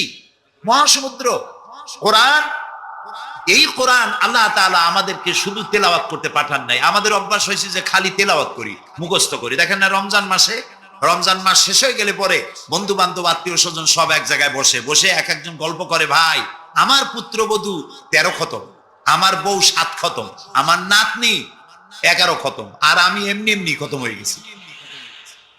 প্রিয় ভাই সব, আপনারা বলেন কোরআন শরীফকে এইভাবে শুধু খতম করার জন্য আসছে? আমি কিন্তু আপনাদের কোরআন শরীফ পড়া বা খতম করা নিষেধ করছি না। আমি উদ্দেশ্য বোঝাতে চাচ্ছি, আল্লাহ তাআলা এই কোরআনের জন্য নাজিল করেন নাই যে আমরা জ্বলবো আর পড়বো আর বুঝবো না। আচ্ছা ভাই, একটা বইয়ের নাম কোন তো? পৃথিবীতে একটা বইয়ের নাম আমাকে শুনান যে বইটা মানুষেরা না বুঝে পড়ে। পারবেন বলতে? পারবেন না। এমনকি আপনার ছোট্ট বাচ্চা কেজি 1, কেজি 2, কেজি 3 তে পড়ে, বা কি জানি করে নার্সারি গ্রুপে পড়ে, তারেও দেখবেন প্রত্যেকটা শব্দ বানান করিয়া অর্থ সহকারে বুঝে পড়ে। বলেন ঠিক কিনা? কিন্তু কপাল পোড়া মুসলমান জাতি একমাত্র মাজলুম কিতাব, আল্লাহর কিতাব কোরআন শরীফ পড়ে, অথচ কিছু বোঝে না। ঠিক কিনা? আমি যদি এখন জিজ্ঞেস করি যে আপনারা কোরআন বুঝে পড়তে পারেন কয়জন, হাত তোলেন। যদি বলি হাত কি কম বেশি উঠবে না কম উঠবে? সেই জন্য হাত উঠাইতে বললাম না। এটা আমাদের জন্য কপাল পোড়ার লক্ষণ। কি পোড়ার লক্ষণ? বিশ্বাস করুন ভাই, কোরআন শরীফ তাবিজ লেখার জন্য আসে নাই, কোরআন শরীফ ঝুলে ঝুলে আপনি পড়বেন এই জন্য আসে নাই। কোরআন আসছে তেলাওয়াত করবেন, বুঝবেন, আমল করবেন। হাদিস শরীফে এসেছে কোন সাহাবীর এক একটা সূরা শেষ করতে বছরের পর বছর চলে যেত। কারণ হলো তারা এক একটা আয়াত পড়তেন, বুঝতেন, বাস্তব জীবনে আমল করতেন, আরেকটা পড়তেন, বুঝতেন, আমল করতেন, তারপরে আবার আরেকটা পড়তেন, আমল করতেন। এভাবে করে সাহাবীরা কোরআন পড়তেন, বুঝতেন, আমল করতেন। ফলে এই সাহাবীরা যখন বিয়ে শাদী করতেন, সাহাবীরা যখন ব্যবসা বাণিজ্য করতেন, সাহাবীরা যখন কেনা বেচা করতেন, পারিবারিক জীবন যাপন করতেন, হাঁটাচলা করতেন, তখন মানুষেরা বুঝতে পারত, অনুভব করতে পারত যেন জীবন্ত কোরআন শরীফ চলাফেরা করছে। কোরআন যাদের কাছে দুরবস্থা, এটা আছে কিনা আমি জানি না, আলহামদুলিল্লাহ এটা নাই। কোন কোন কোরআন শরীফ যে বাংলাদেশে ছাপা হয় সেগুলিতে লেখা থাকে সূরায়ে মায়েদার নকশা, সূরায়ে ইউসুফের নকশা, সূরায়ে বনি ইসরাইলের নকশা। এই নকশা লিখা গলায় ঝুলাইলে পেটে ব্যথা ভালো হবে, ওই নকশা ঝুলাইলে মেয়ের বিয়ে হবে তাড়াতাড়ি, এই নকশা ঝুলাইলে যে মেয়েকে পছন্দ করো বিয়ে করতে পারবা তাড়াতাড়ি। নাউজুবিল্লাহ কর। নকশার মধ্যে আছে কি? নকশার ভিতরে আছে 1293, 1711, 513 হাবিজ জাবি কতগুলো নাম্বার দিয়া, তারপরে লাল কালি দিয়ে দাগ দিয়ে দিয়ে ধান্দাবাজি করা। এরপরে ওই ধান্দাবাজি তাবিজের কোনায় কোনায় লেখে ইয়া জিব্রাইলো, ইয়া মিকাইলো, ইয়া ইসরাফিলো, ইয়া আজরাইলো। উপরে লেখে ইয়া বদুহ, নিচে লেখে ইয়া বদুহ। আমি একজন তাবিজ লেখককে জিজ্ঞেস করলাম, ভাই ইয়া আজরাইলো ইয়া মিকাইলো তো বুঝলাম, ইয়া বদুহ কি? কয়েছে হুজুর আমি নিজেও বুঝি না বদুহ কি। এই হলো তাবিজ। এই তাবিজ লেখার জন্য আল্লাহ তাআলা কোরআন নাজিল করেন নাই। কথা কি বুঝে আসছে? তাবিজের জন্য আসে নাই, তদবিরের জন্য আসে নাই, শুধু পড়ব এজন্য আসে নাই। কোরআন এসেছে বোঝার জন্য, তেলাওয়াতের জন্য, বোঝার জন্য, কোরআন অনুযায়ী জীবন গড়ার জন্য। আল্লাহর নবী তাই বলেন, ওয়ামান আমিলা বিহি উজরা, কোরআন শরীফ যে পড়বে আর আমল করবে, দুনিয়ায় শান্তি দেওয়া হবে, আখিরাতেও পুরস্কৃত করা হবে। আখিরাতের পুরস্কারটা কি? নবীজি বলেছেন, মান ক্বারাআল কুরআনা ফাস্তাজহারাহু ফাহাল্লা হালালাহু ওয়া হাররামা হারামাহু আদখালাহুল্লাহুল জান্নাহ ওয়া শাফাআহু ফি আশারাতিন মিন আহলি বাইতিহি কুল্লুহুম ক্বাদ ওয়াজাবাত লাহুন নার। সাদাকান নবী সাল্লাল্লাহু আলাইহি ওয়াসাল্লাম। নবী করিম সাল্লাল্লাহু আলাইহি ওয়াসাল্লাম বলেছেন, যে ব্যক্তি কোরআন পড়লো, বুঝলো, আর কোরআনের হালালকে হালাল জেনে চললো, হারাম থেকে বিরত থাকলো, আর কোরআনের আইনকে প্রতিষ্ঠিত করার আন্দোলনে শরীক হলো, সুবহানাল্লাহ গণ, এরকম লোককে আল্লাহ তাআলা কিয়ামতের দিন জান্নাত দান করবেন। সুবহানাল্লাহ। ওয়ামান আমিলা বিহি উজরা ওয়ামান হাকামা বিহি আদালা। এই কোরআন শরীফ দিয়ে যে বিচার করবে, আল্লাহ তাআলা বলছেন সেই করবে কেবলমাত্র জাস্টিস, জাস্টিস, ইনসাফ কায়েম করতে পারবে, যে কোরআন দিয়ে বিচার ফয়সালা করবে। আমাদের দেশে এই যে কোর্ট কাছারি আদালত আছে, এই কোর্ট কাছারি আদালতগুলি কোরআন দিয়ে যদি বিচার করতেন সেটা ইনসাফ হতো। যেহেতু ইনসাফ, আল্লাহর চাইতে ইনসাফগার আর কেউ নাই। আছে কি বলেন? নাই। এখানে ধরুন একজন মানুষ যদি একজনের একটা ঠ্যাং ভাঙে ফেলাই দিল, তাহলে বিচার কি হবে? ব্রিটিশ ল যেটা আছে, বাংলাদেশ পেনাল কোড যেটা আছে, এই পেনাল কোডে বলা হবে যে সলিমউদ্দিন ঠ্যাং ভাঙছে বসিরউদ্দিন, যে ভাঙছে তার জন্য শাস্তি এই হবে 6 মাসের জেল, 2000 টাকা জরিমানা করে দিবে। এখন আপনি বলেন বিচার মাপে কি দিয়া? ইনসাফের প্রতীক কি? ইনসাফের প্রতীক দাড়িপাল্লা। এই দাড়িপাল্লায় এখন আপনি ওজন দেন ইনসাফ। ঠ্যাং ভাঙছে কার? সলিমউদ্দিন, তার ভাঙ্গা ঠ্যাং এক পাশে কোন এক পাল্লা। আর বসিরউদ্দিন ভাঙছে ঠ্যাং, সেই কারণে তার 2000 টাকা জরিমানা আর 6 মাসের জেল আর এক পাল্লায় রাখেন। এবার দাড়ি ধরে টান দেন, সমান হবে? যদি 50,000 টাকা জরিমানা হয় আর 6 বছরের জেল হয়, তাও কি সমান হবে? হবে না। সমান হবে কি হলে? সমান হবে ওই সলিমউদ্দিন ভাঙ্গা ঠ্যাং এক পাল্লায় দেওয়া, আর যে ভাঙছে তার নাম কি? বসিরউদ্দিন। সলিমউদ্দিন কেউ যদি থাকেন রাগ করবেন না, আমি একটা দৃষ্টান্ত দিচ্ছি। এখন ওই বসিরউদ্দিন ভাঙ্গা তার একটা ঠ্যাং ভাঙ্গা যদি এই পাল্লায় রাখেন, এখন যদি টান দেন, তাহলে সমান হবে কিনা বলুন? এটা হচ্ছে কোরআন। এই কোরআন বলছে পায়ের বদলে পা, হাতের বদলে হাত, নাকের বদলে নাক, চোখের বদলে চোখ, জানের বদলে জান। সুবহানাল্লাহ। এটা ইনসাফ। এই ইনসাফ হচ্ছে কোরআনের দেওয়া ইনসাফ। সুতরাং আল্লাহ তাআলা নবী বলছেন, ওমান হাকামা বিহি আদালা, যে ব্যক্তি এই কোরআন দিয়ে বিচার ফয়সালা করবে, যে ব্যক্তি, যে পরিবার, যে সমাজ তারা ইনসাফ কায়েম করতে পারবে, যেহেতু আল্লাহর চাইতে ইনসাফগার পৃথিবীতে আর কেউ নাই, আকাশেও নাই, জমিনেও নাই। রাসূলুল্লাহ বলছেন, ওয়ামান দা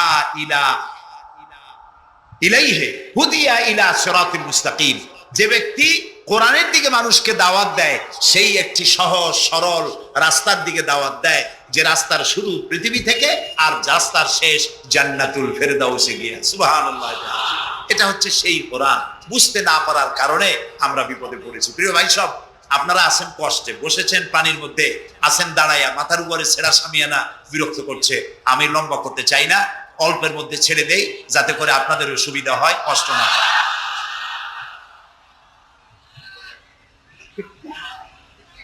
আমি না, তবুও আমি খুব লম্বা করবো না, অল্পতে আমরা যাতে বুঝতে পারি এরকম একটু কথা আমি বলতে চাই, একটু বলি, এবং সেইটা বলবো, হ্যাঁ সেইটাই বলবো যেটা আপনারা শুনতে চান, সেইটাই বলবো যেটা শুরু করেছিলেন আমাদের রফিকুল ইসলাম খান ভাই, এই মহানগরীর সেক্রেটারি জনাব রফিকুল ইসলাম খান। আল্লাহ তাআলা ওনার প্রতি রহম করুন, আমরা বলি আমিন। এবং আমার বক্তৃতার পরে আমরা আমাদের সম্মানিত অ্যাসিস্ট্যান্ট সেক্রেটারি জেনারেলের কিছু কথা আমরা শুনবো ইনশাআল্লাহ। তো আমি ওই আয়াতটা দিয়েই কথা বলি। আল্লাহ তাআলা বলছেন, ইয়া আইয়ুহাল্লাযীনা আমানু হাল আদুল্লুকুম আলা তিজারাতিন তুনজিকুম মিন আযাবিন আলীম تؤمنون بالله ورسوله وتجاهدون في سبيل الله بأموالكم وأنفسكم ذلكم خير لكم إن كنتم تعلمون। হে বিশ্বাসীরা, তোমরা যারা ঈমান এনেছো শোনো,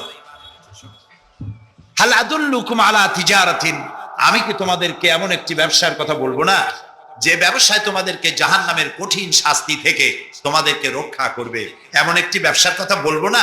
তার মানে অবশ্যই এরকম একটা ব্যবসার কথা আমি তোমাদের বলবো, যে ব্যবসা তোমাদেরকে জাহান্নামের কঠিন শাস্তি থেকে বাঁচায় দেবে। সুবহানাল্লাহ বলি। জাহান্নাম থেকে বাঁচাবার জন্য ব্যবসা শিখাচ্ছেন কে?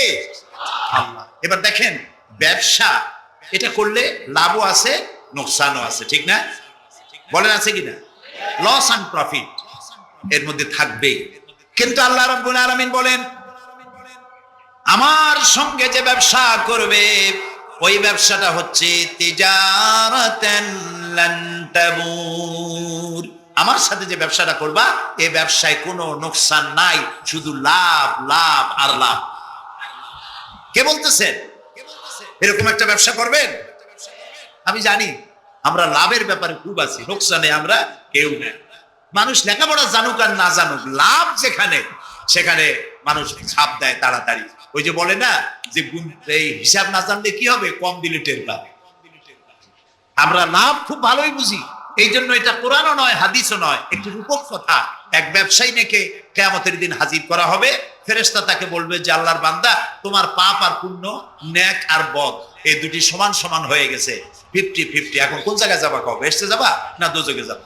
ব্যবসায়ী লোকটা কিছু জানে না, সে কয় যে ফেরেশতা ভাই, আমি তো দোজখও চিনি না, বেহেশতও চিনি না, সারা জীবন ব্যবসা করছি, যে জায়গায় গেলে আমার 2 টাকা লাভ হয় ওইখানে আমার পাঠাও। মানুষ লাভ খুব ভালো বোঝে এবং লাভের দিকে মানুষ ঝোঁকে বেশি। এই জন্য আল্লাহ তাআলা বলছেন, হাল আদুল্লুকুম আলা তিজারাতিন তুনজিকুম মিন আযাবিন আলীম, যেটা লাভ আর লাভ। আমার সাথে ব্যবসা করো, শুধু লাভ হবে। তো এই ব্যবসার মধ্যে পুঁজি হলো 3টা। ব্যবসার মধ্যে পুঁজি কয়টা? 3টা। আল্লাহ রাব্বুল আলামিন বলেন, তুমিনুনা বিল্লাহি ওয়া রাসূলিহি ওয়া তুজাহিদুনা ফি সাবিলিল্লাহ। 3টি পুঁজি। একটি হলো আল্লাহর প্রতি ঈমান, রাসূলের প্রতি ঈমান এবং আল্লাহর রাস্তায় জিহাদ করা, মাল দিয়া জান। এই কয়টা হলো? 3টা। চলুন এই 3টি কথার ব্যাখ্যা করে তারপরে মোনাজাত করব সংক্ষেপে, যেন আমরা আল্লাহর সাথে ব্যবসাটা শুরু করতে পারি আজকে থেকেই। আল্লাহ যেন তৌফিক দেন, বলেন আমিন। 1 নম্বর হচ্ছে তুমিনুনা বিল্লাহ, আল্লাহর প্রতি বিশ্বাস, আল্লাহর প্রতি ঈমান। বলেন আল্লাহর প্রতি ঈমান। এখন আপনারা বলবেন যে এটা তো কোনো নতুন কথা হলো না, আল্লাহর প্রতি ঈমান আনছি, যদি ঈমানই না থাকতো তাহলে কি বৃষ্টির মধ্যে এই পানির মধ্যে আমরা কি বসে থাকতাম? 100% সত্য কথা। ঈমান না থাকলে কেউ আসতেনও না, আর এই পানির মধ্যে, ঝড়ের মধ্যে বাঁশ ভাঙ্গে মাথায় পড়তে পারে, এই ঝুঁকি নিয়ে বসতেন। ঠিক কিনা ভাই? আমরা সবাই ইমানদার। তবে আল্লাহর উপর ইমান আনতে হলে 4টি শর্ত লাগে। কয়টি শর্ত? 4টি শর্ত ফুলফিল করলে আল্লাহর উপর ইমান এনেছি বলে প্রমাণিত হবে। নইলে আল্লাহ আছে একথা নুরা পাগলাও বলছে। নুরা পাগলার বলা আর আপনার আমার বলা এটা তো এক হওয়ার কথা না, ঠিক কিনা বলে? তা আল্লাহর উপর ইমান আনতে হলে শর্ত কয়টা? 4টে। 1 নম্বরের শর্ত হলো আল্লাহর জাত সম্পর্কে স্বীকার করে নেওয়া, আল্লাহর অস্তিত্ব, আল্লাহ আছেন এটা মেনে নেওয়া। তো আল্লাহ আছেন এ ব্যাপারে আমাদের কোনো দ্বিমত নেই, ঠিক না? এবং কোরআনে কারীমের ছোট্ট একটি সূরায় আল্লাহ তাআলা তার নিজের জাত, দুনিয়া এই আকাশে এবং জমিনে তার সমকক্ষ কেউ নাই, তিনি এক, তিনি একক, তিনি ছিলেন, তিনি আছেন এবং তিনি থাকবেন। লাইসা কামিসলিহি শাইউন, তার মতো কেউ নাই। তবে প্রশ্ন ওঠে আল্লাহ আছেন কোথায়? এরকম একটা প্রশ্ন করা যেতে পারে, আল্লাহ কোথায় আছেন? বলতে পারবেন কোথায় আছে? এটি নিয়ে বিভ্রান্তি আছে মানুষের মধ্যে। কেউ বলেন আল্লাহ সদা সর্বত্র বিরাজিত, সব জায়গায় তিনি আছেন। এই কথাটি সত্য নয়। আল্লাহর যদি সব জায়গায় থাকা লাগে তাহলে পৃথিবীর মধ্যে ভালো জায়গাও আছে, খারাপ জায়গাও আছে। আছে না খারাপ জায়গা? আমি সেসব জায়গার নাম নিলাম না, আপনারা বুঝে নেন। তাহলে আল্লাহ সব জায়গায় থাকলে এই কথা যদি সত্য হয় তাহলে এটি অত্যন্ত বেয়াদবিমূলক কথা, এ কথা ঠিক না। আল্লাহ আছেন কোথায়? আল্লাহ নিজেই বলছেন তিনি কোথায় আছেন।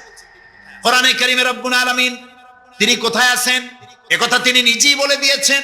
আর রহমানু আলাল আরশিস তাওয়া, আল্লাহ তাআলা আরশের উপরে আছেন, সুবহানাল্লাহি ওয়া বিহামদিহি।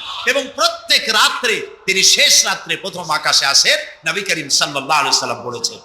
প্রিয় ভাই সব, তো আল্লাহ তাআলা সদা সর্বত্র বিরাজমান যে কথাটা বলা হয় এটা আক্ষরিক অর্থে ওরকম না, এটা ব্যাখ্যা সাপেক্ষে কথা।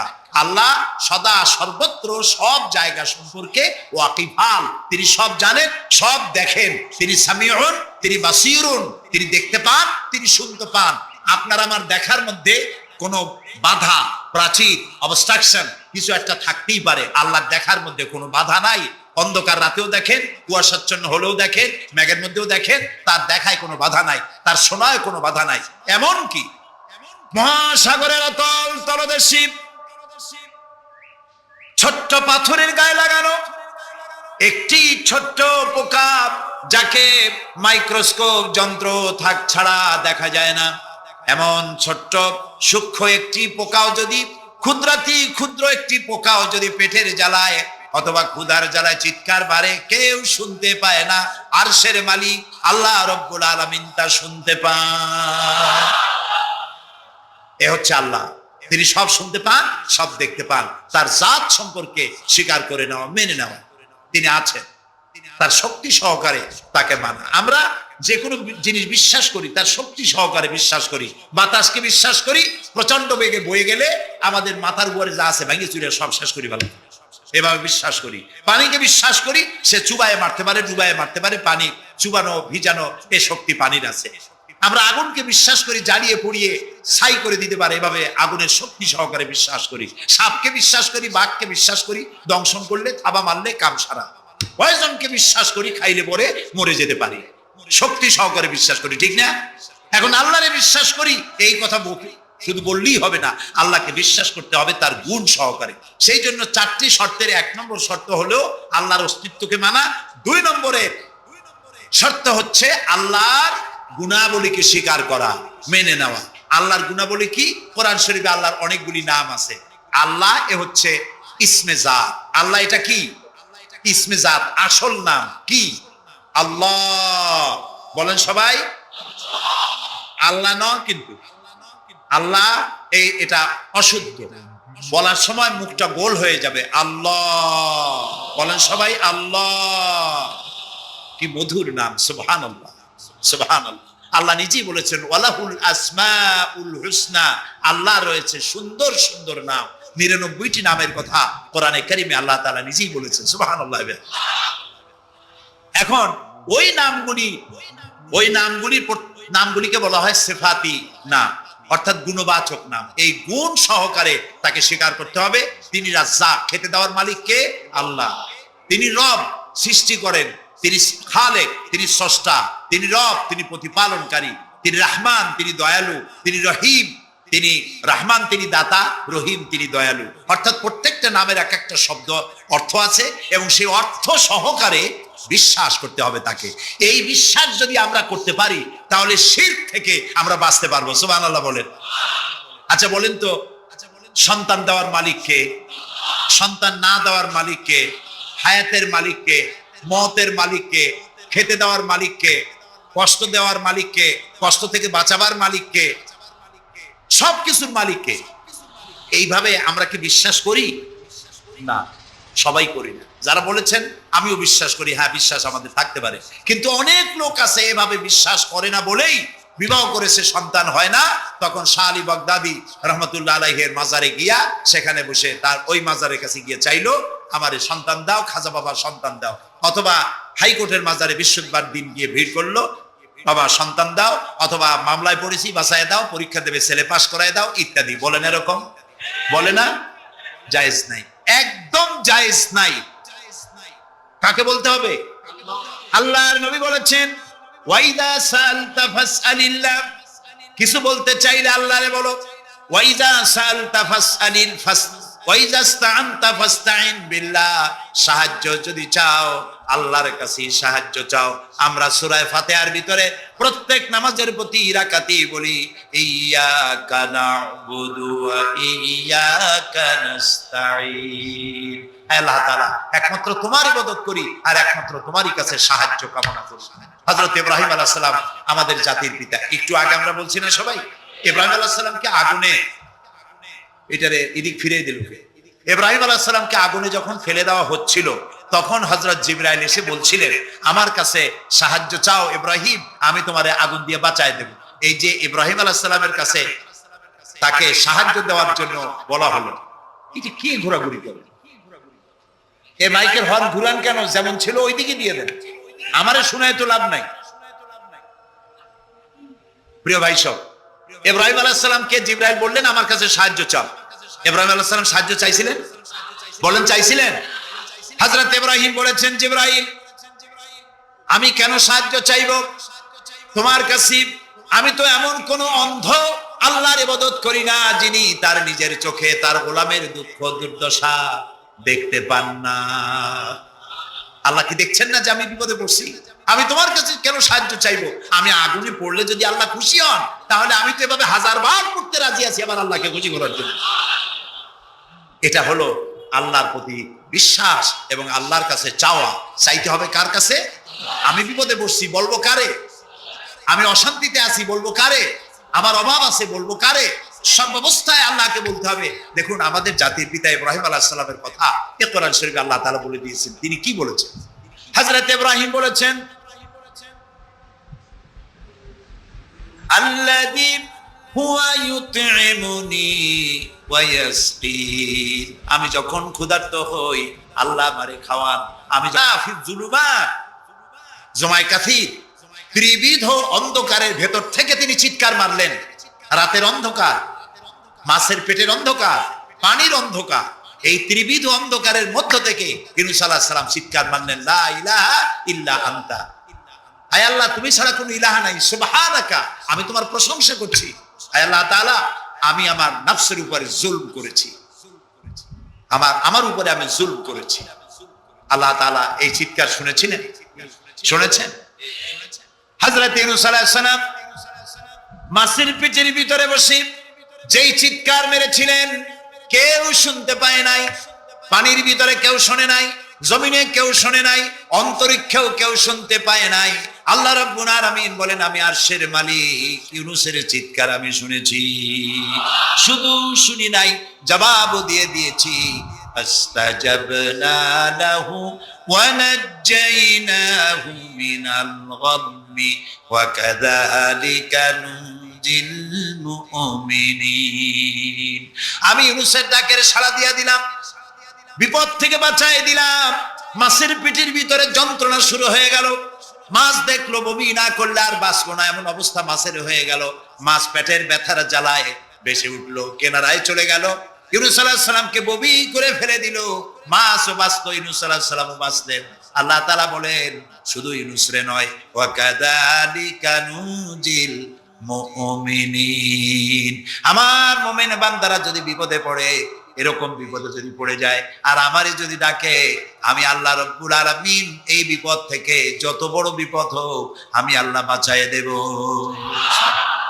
তা আল্লাহ বিপদ থেকে বাঁচাবেন, আর আমি মুসলমান বিপদে পড়েছি, মাজারে গিয়া চাইলাম, নাউজুবিল্লাহ। বিশ্বাস করুন ভাই, বিশ্বাস করুন, কবরের ভিতরে যিনি শুয়ে আছেন, যত বড় পীর হোক, যত বড় খাজা বাবা হোক, আপনাকে সাহায্য তিনি করতে পারবেন না, পারবেন না, পারবেন না। একটু কমন সেন্সের কাছে অ্যাপিল করি, সাধারণ বিবেকের কাছে আপনাদের, যারা এই যে দেখুন হযরত শাহজালাল রহমতুল্লাহ আলাইহি সিলেটে শুয়ে আছেন, বলুন তো তার মাতৃভাষা কি? আরবি। তিনি ইয়েমেন থেকে এসেছিলেন।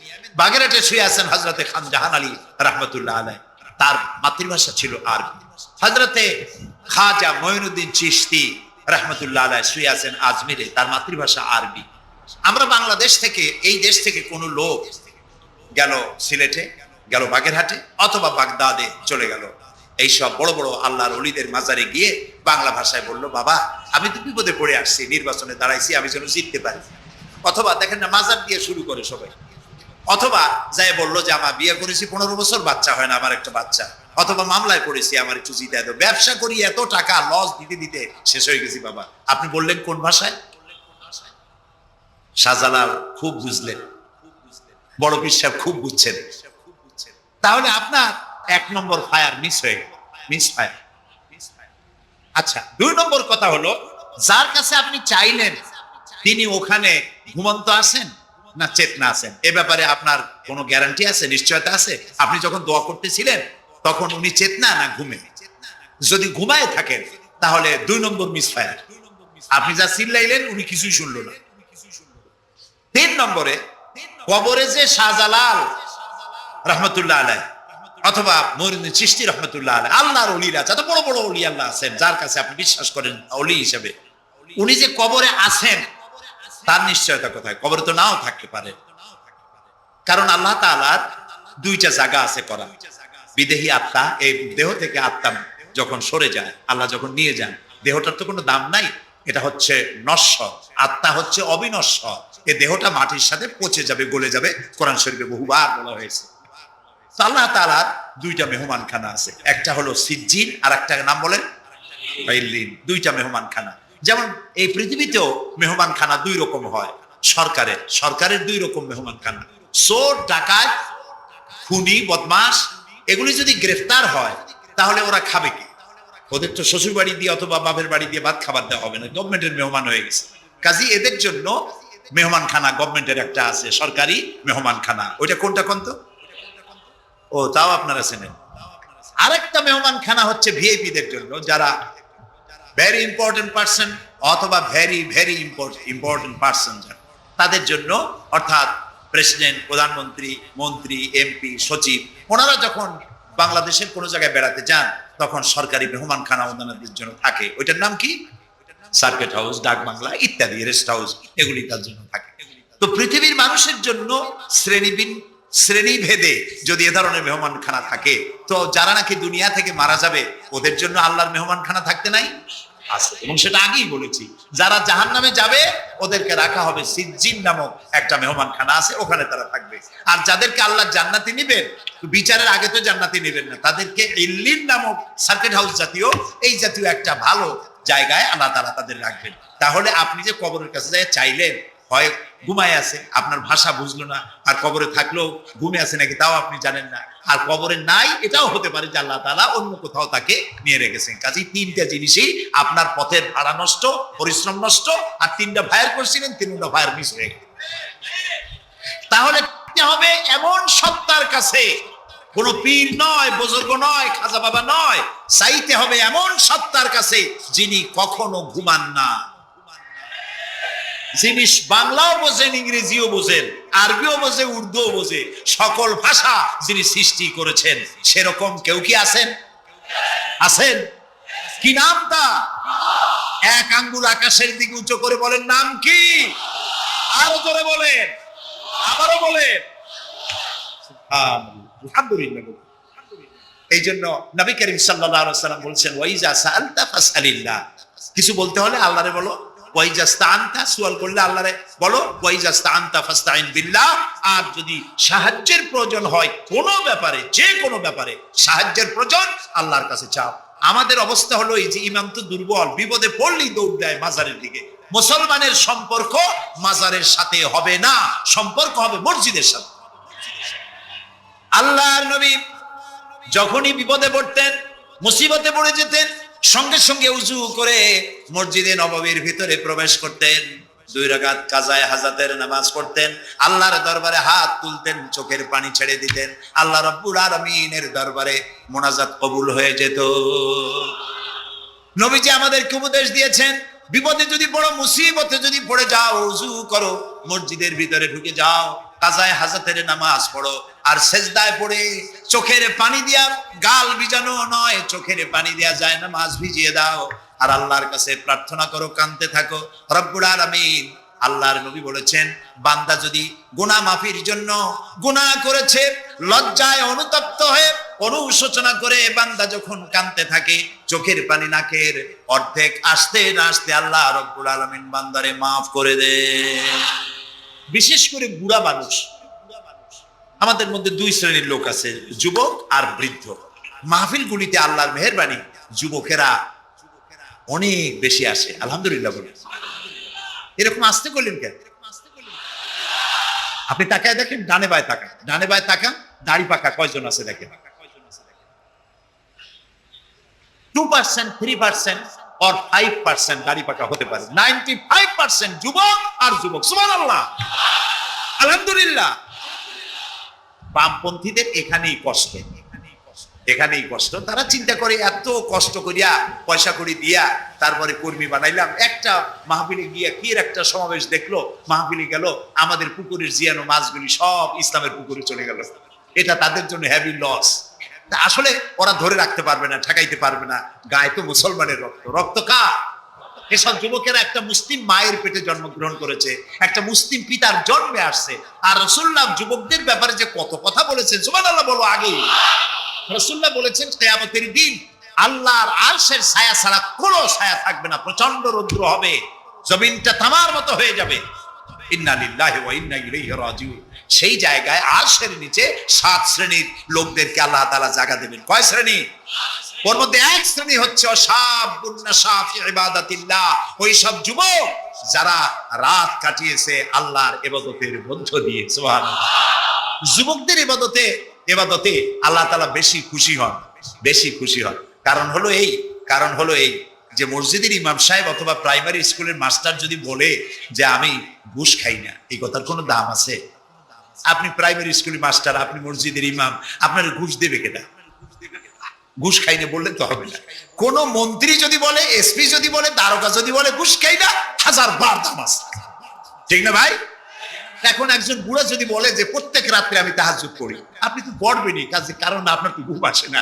কাশিতে এমন পাওয়া পাইছে, চোরবানির কাছে আসতে পারে রাতের বেলায়, আলী কাশি জম্মের কাছে। আর যুবকের তো তামাম দুনিয়ার ঘুম আইসে টাইসে ধরে। সেই যুবক সে যদি এই ঘুমকে দুহাতে ঠেলে দিয়ে যদি মধ্যরাতের পরে, রাতের 2/3 পরে যদি নামাজে দাঁড়ায় যায়, আল্লাহ রাব্বুল আলামিন খুশি হয়ে যান। সুবহানাল্লাহ বলো। এই যুবকদের সম্পর্কে রাসূলুল্লাহ কি সুন্দর কথা বলেছেন। রাসূলুল্লাহ বলেছেন, উসিকুম বিশ-শাবাবে খায়রা ফাইন্নাহুম আরাক্কু আফইদা লাকাদ বাসানি আল্লাহু বিল হানিফিয়্যাতি সামহা ফাখালাফানি আশ-শুয়ুখ ওয়া হালাফানি আশ-শাবাব। সাদাকান নবী সাল্লাল্লাহু আলাইহি ওয়াসাল্লাম। নবী করিম সাল্লাল্লাহু আলাইহি ওয়াসাল্লাম বলেছেন, আমি তোমাদেরকে উপদেশ দিচ্ছি, তোমরা যুবকদের ব্যাপারে কল্যাণকামী হবে। সুবহানাল্লাহ বলে। কারণ যুবকদের দিল নরম। আর বুড়ো আছেন, আমার বয়সে যারা এসে গেছেন বা আমার থেকে যাদের বয়স বেশি, আপনারা অসন্তুষ্ট হচ্ছেন না তো যে যুবকদের এত কইলাম আর আমরা কিছু পাইলাম না, এরকম বলবেন নাকি? এক বুড়ি এসে রাসূলুল্লাহকে বলছিলেন যে রাসূল আমার জন্য দোয়া করেন, আমি যেন জান্নাতে যাইতে পারি। রাসূলুল্লাহ বলছেন, বুড়ি তো জান্নাতে যাবে না, বুড়ি জান্নাতে যাবে না, বুড়ি তো কান্দে শেষ। রাসূলুল্লাহ বলতেছেন জান্নাতে যাবে না, রাসূলুল্লাহ বলছেন বুড়ি কান্দো না, তুমি যখন জান্নাতে যাবা একেবারে যুবতী হয়ে যাবে, তখন তুমি বুড়ি থাকবে না। সুবহানাল্লাহ। সুতরাং বুড়ো মানুষের মন খারাপ করার কারণ নাই, ওই যৌবন কালটা আমরা সবাই পার করে এসেছি। সুবহানাল্লাহ। সেটা যদি ভালো কাজে করে থাকি আল্লাহর কাছে পুরস্কার পাবো, আর যদি অন্যায় করে থাকি সেজন্য আল্লাহর কাছে বিনীতভাবে ক্ষমা চাই। আল্লাহ আমাদের মাফ করুন, বলি আমিন, সবাই বলি আমিন। যুবক ভাইয়েরা আর বৃদ্ধদেরকে এখন আরেকটি কথা বলতে চাই, সেটা হলো বুড়োরা যদি আল্লাহর কাছে যখন হাত তোলে, আল্লাহ তাআলা বলেছেন হে রাসূল, ইসলামের মধ্যে থেকে যে চুল দাড়ি পাকাইছে, ইসলামের মধ্যে থেকে দাড়ি চুল পাকায় ফেলেছে, এই অবস্থায় আমার কাছে যদি হাত তোলে আর কাঁদতে থাকে, এই বুড়োটারে আমি খালি হাতে ফেরত দিতে আমার শরম করে। আমি কেমনে বুড়োটারে খালি হাতে ফিরাই? একবার হযরত ওমর রাদিয়াল্লাহু তাআলা আনহু নবী করিম সাল্লাল্লাহু আলাইহি ওয়াসাল্লামের ঘরে প্রবেশ করে দেখছেন তিনি কাঁদছেন। হযরত ওমর জিজ্ঞেস করলেন, ইয়া রাসূলুল্লাহ, আপনি কাঁদছেন কেন? তিনি বললেন, এইমাত্র জিবরিল এসেছিল, জিবরিল এসে আমারে বলে গেল যে আপনার উম্মতের মধ্যে যেই সব লোক ইসলামের মধ্যে থেকে দাড়ি চুল পাকিয়েছে, কিয়ামতের দিন আল্লাহ তাআলা ওই সব বুড়া বুড়িদেরকে শাস্তি দিতে লজ্জাবোধ করবেন। হযরত ওমর বলেন, ইয়া রাসূলুল্লাহ, এ তো আপনার উম্মতের জন্য শুভ সংবাদ, আপনি কাঁদেন কেন? আল্লাহর নবী বলেন, হে ওমর, আমার কান্নার কারণ ভিন্ন। আমার কান্নার কারণ হচ্ছে আমার লজ্জা করে, আমার লজ্জার অনুভূতিতে আঘাত লাগে এই ব্যাপারে যখন আমি চিন্তা করি যে আল্লাহ রাব্বুল আলামিন যেই বুড়াদেরকে কিয়ামতের দিন শাস্তি দিতে লজ্জা বোধ করবেন, সেই বৃদ্ধ মানুষগুলো আল্লাহর সাথে নাফরমানি করতে লজ্জা বোধ করে না। এই জন্য এই দুঃখে এই লজ্জায় আমি কাঁদি। বয়সের একটা সীমা থাকা উচিত, যে আপনি কোন পর্যন্ত পাপ করবেন। বুড়া হয়ে গেছে, তারপরও মদ খায়, তারপরে জেনা, ব্যভিচার, শয়তানি, বদমাশি, দাঁড়িয়ে এগুলি কি? দাড়ি চুল পাকা এগুলি কি? এগুলি আগে পাকতো না কারো। পৃথিবীতে সর্বপ্রথম দাড়ি আর চুল পেকেছে হযরত ইব্রাহিম আলাইহিস সালামের, এর আগে কারো দাড়ি চুল পাকে নাই। ইব্রাহিম আলাইহিস সালাম প্রশ্ন করলেন আল্লাহর কাছে যে আল্লাহ তাআলা, এটা কি হলো আমার? আল্লাহ তাআলা বললেন, এটা হচ্ছে ওয়াকার, এটা মর্যাদা, তোমার সম্মানকে বাড়িয়ে দেওয়া হলো। দাড়ি চুল পাকলে সম্মান বাড়ে। এই দাড়ি চুল পাকলো, এগুলি সিগন্যাল, সংকেত। দাড়ি পাকছে, সংকেত দেওয়া হলো তুমি কিন্তু বয়সের প্রান্তে এসেছো। চোখে কম দেখো, আর একটা সিগন্যাল, মৌতের আর একটা সিগন্যাল। খাইয়া হজম করতে পারো না, আর একটা সিগন্যাল। তুমি ঘুমাইতে পারো না, রাতের বেলা ঘুম আসে না, আর একটা সিগন্যাল। দাঁড়াতে পারো না, কোমর ব্যথা করে, আর একটা সিগন্যাল। একটার পর একটা সিগন্যাল আসতেছে, 1 নম্বর, 2 নম্বর, ডেঞ্জার সিগন্যাল নাম্বার 10। তারপরে হুশ হয় না মানুষের। নাউযুবিল্লাহি মিন যালিক। আল্লাহ তাআলা আমাদের হুশে আসার তৌফিক দান করুন, আমরা বলি আমিন। প্রিয় ভাই সব, খুব লম্বা করা যাবে না। 2 নম্বরে বলছিলাম আল্লাহর গুণাবলীর উপরে বিশ্বাস। 3 নম্বরে আল্লাহর কুদরত, আল্লাহর ক্ষমতায় বিশ্বাস। আল্লাহরে বিশ্বাস করি, এই কথার দাম নাই। দাম হবে 4টা শর্ত পূরণ করলে। কয়টা শর্ত? 3 নম্বরে আল্লাহর ক্ষমতা। 3 নম্বরে কি? আল্লাহর ক্ষমতা কি? আল্লাহর ক্ষমতা হচ্ছে রাতকে দিন বানান, দিনকে রাত বানান, জীবিতকে মৃত্যু করেন, মৃত্যুর ভিতর থেকে জীবন দান করেন, সাগরকে নগর বানান, নগরকে সাগর বানান। তিনি মরুভূমিতে ঝর্ণা, মরুভূমির ভিতরে পানির প্রস্রবণ চালু করে দিতে পারেন, মরা গাছে ফুল ফুটাই দিতে পারেন। শুধু 2টা অক্ষর কুন বলেন হও, আর সঙ্গে সঙ্গে হয়ে যায়। আল্লাহ তাআলা বলেছেন ফাআলুন লিমা ইউরিদ, যা খুশি তিনি তাই করতে পারেন। সুবহানাল্লাহ বলেন। এই মাত্র কয়েক মাস আগে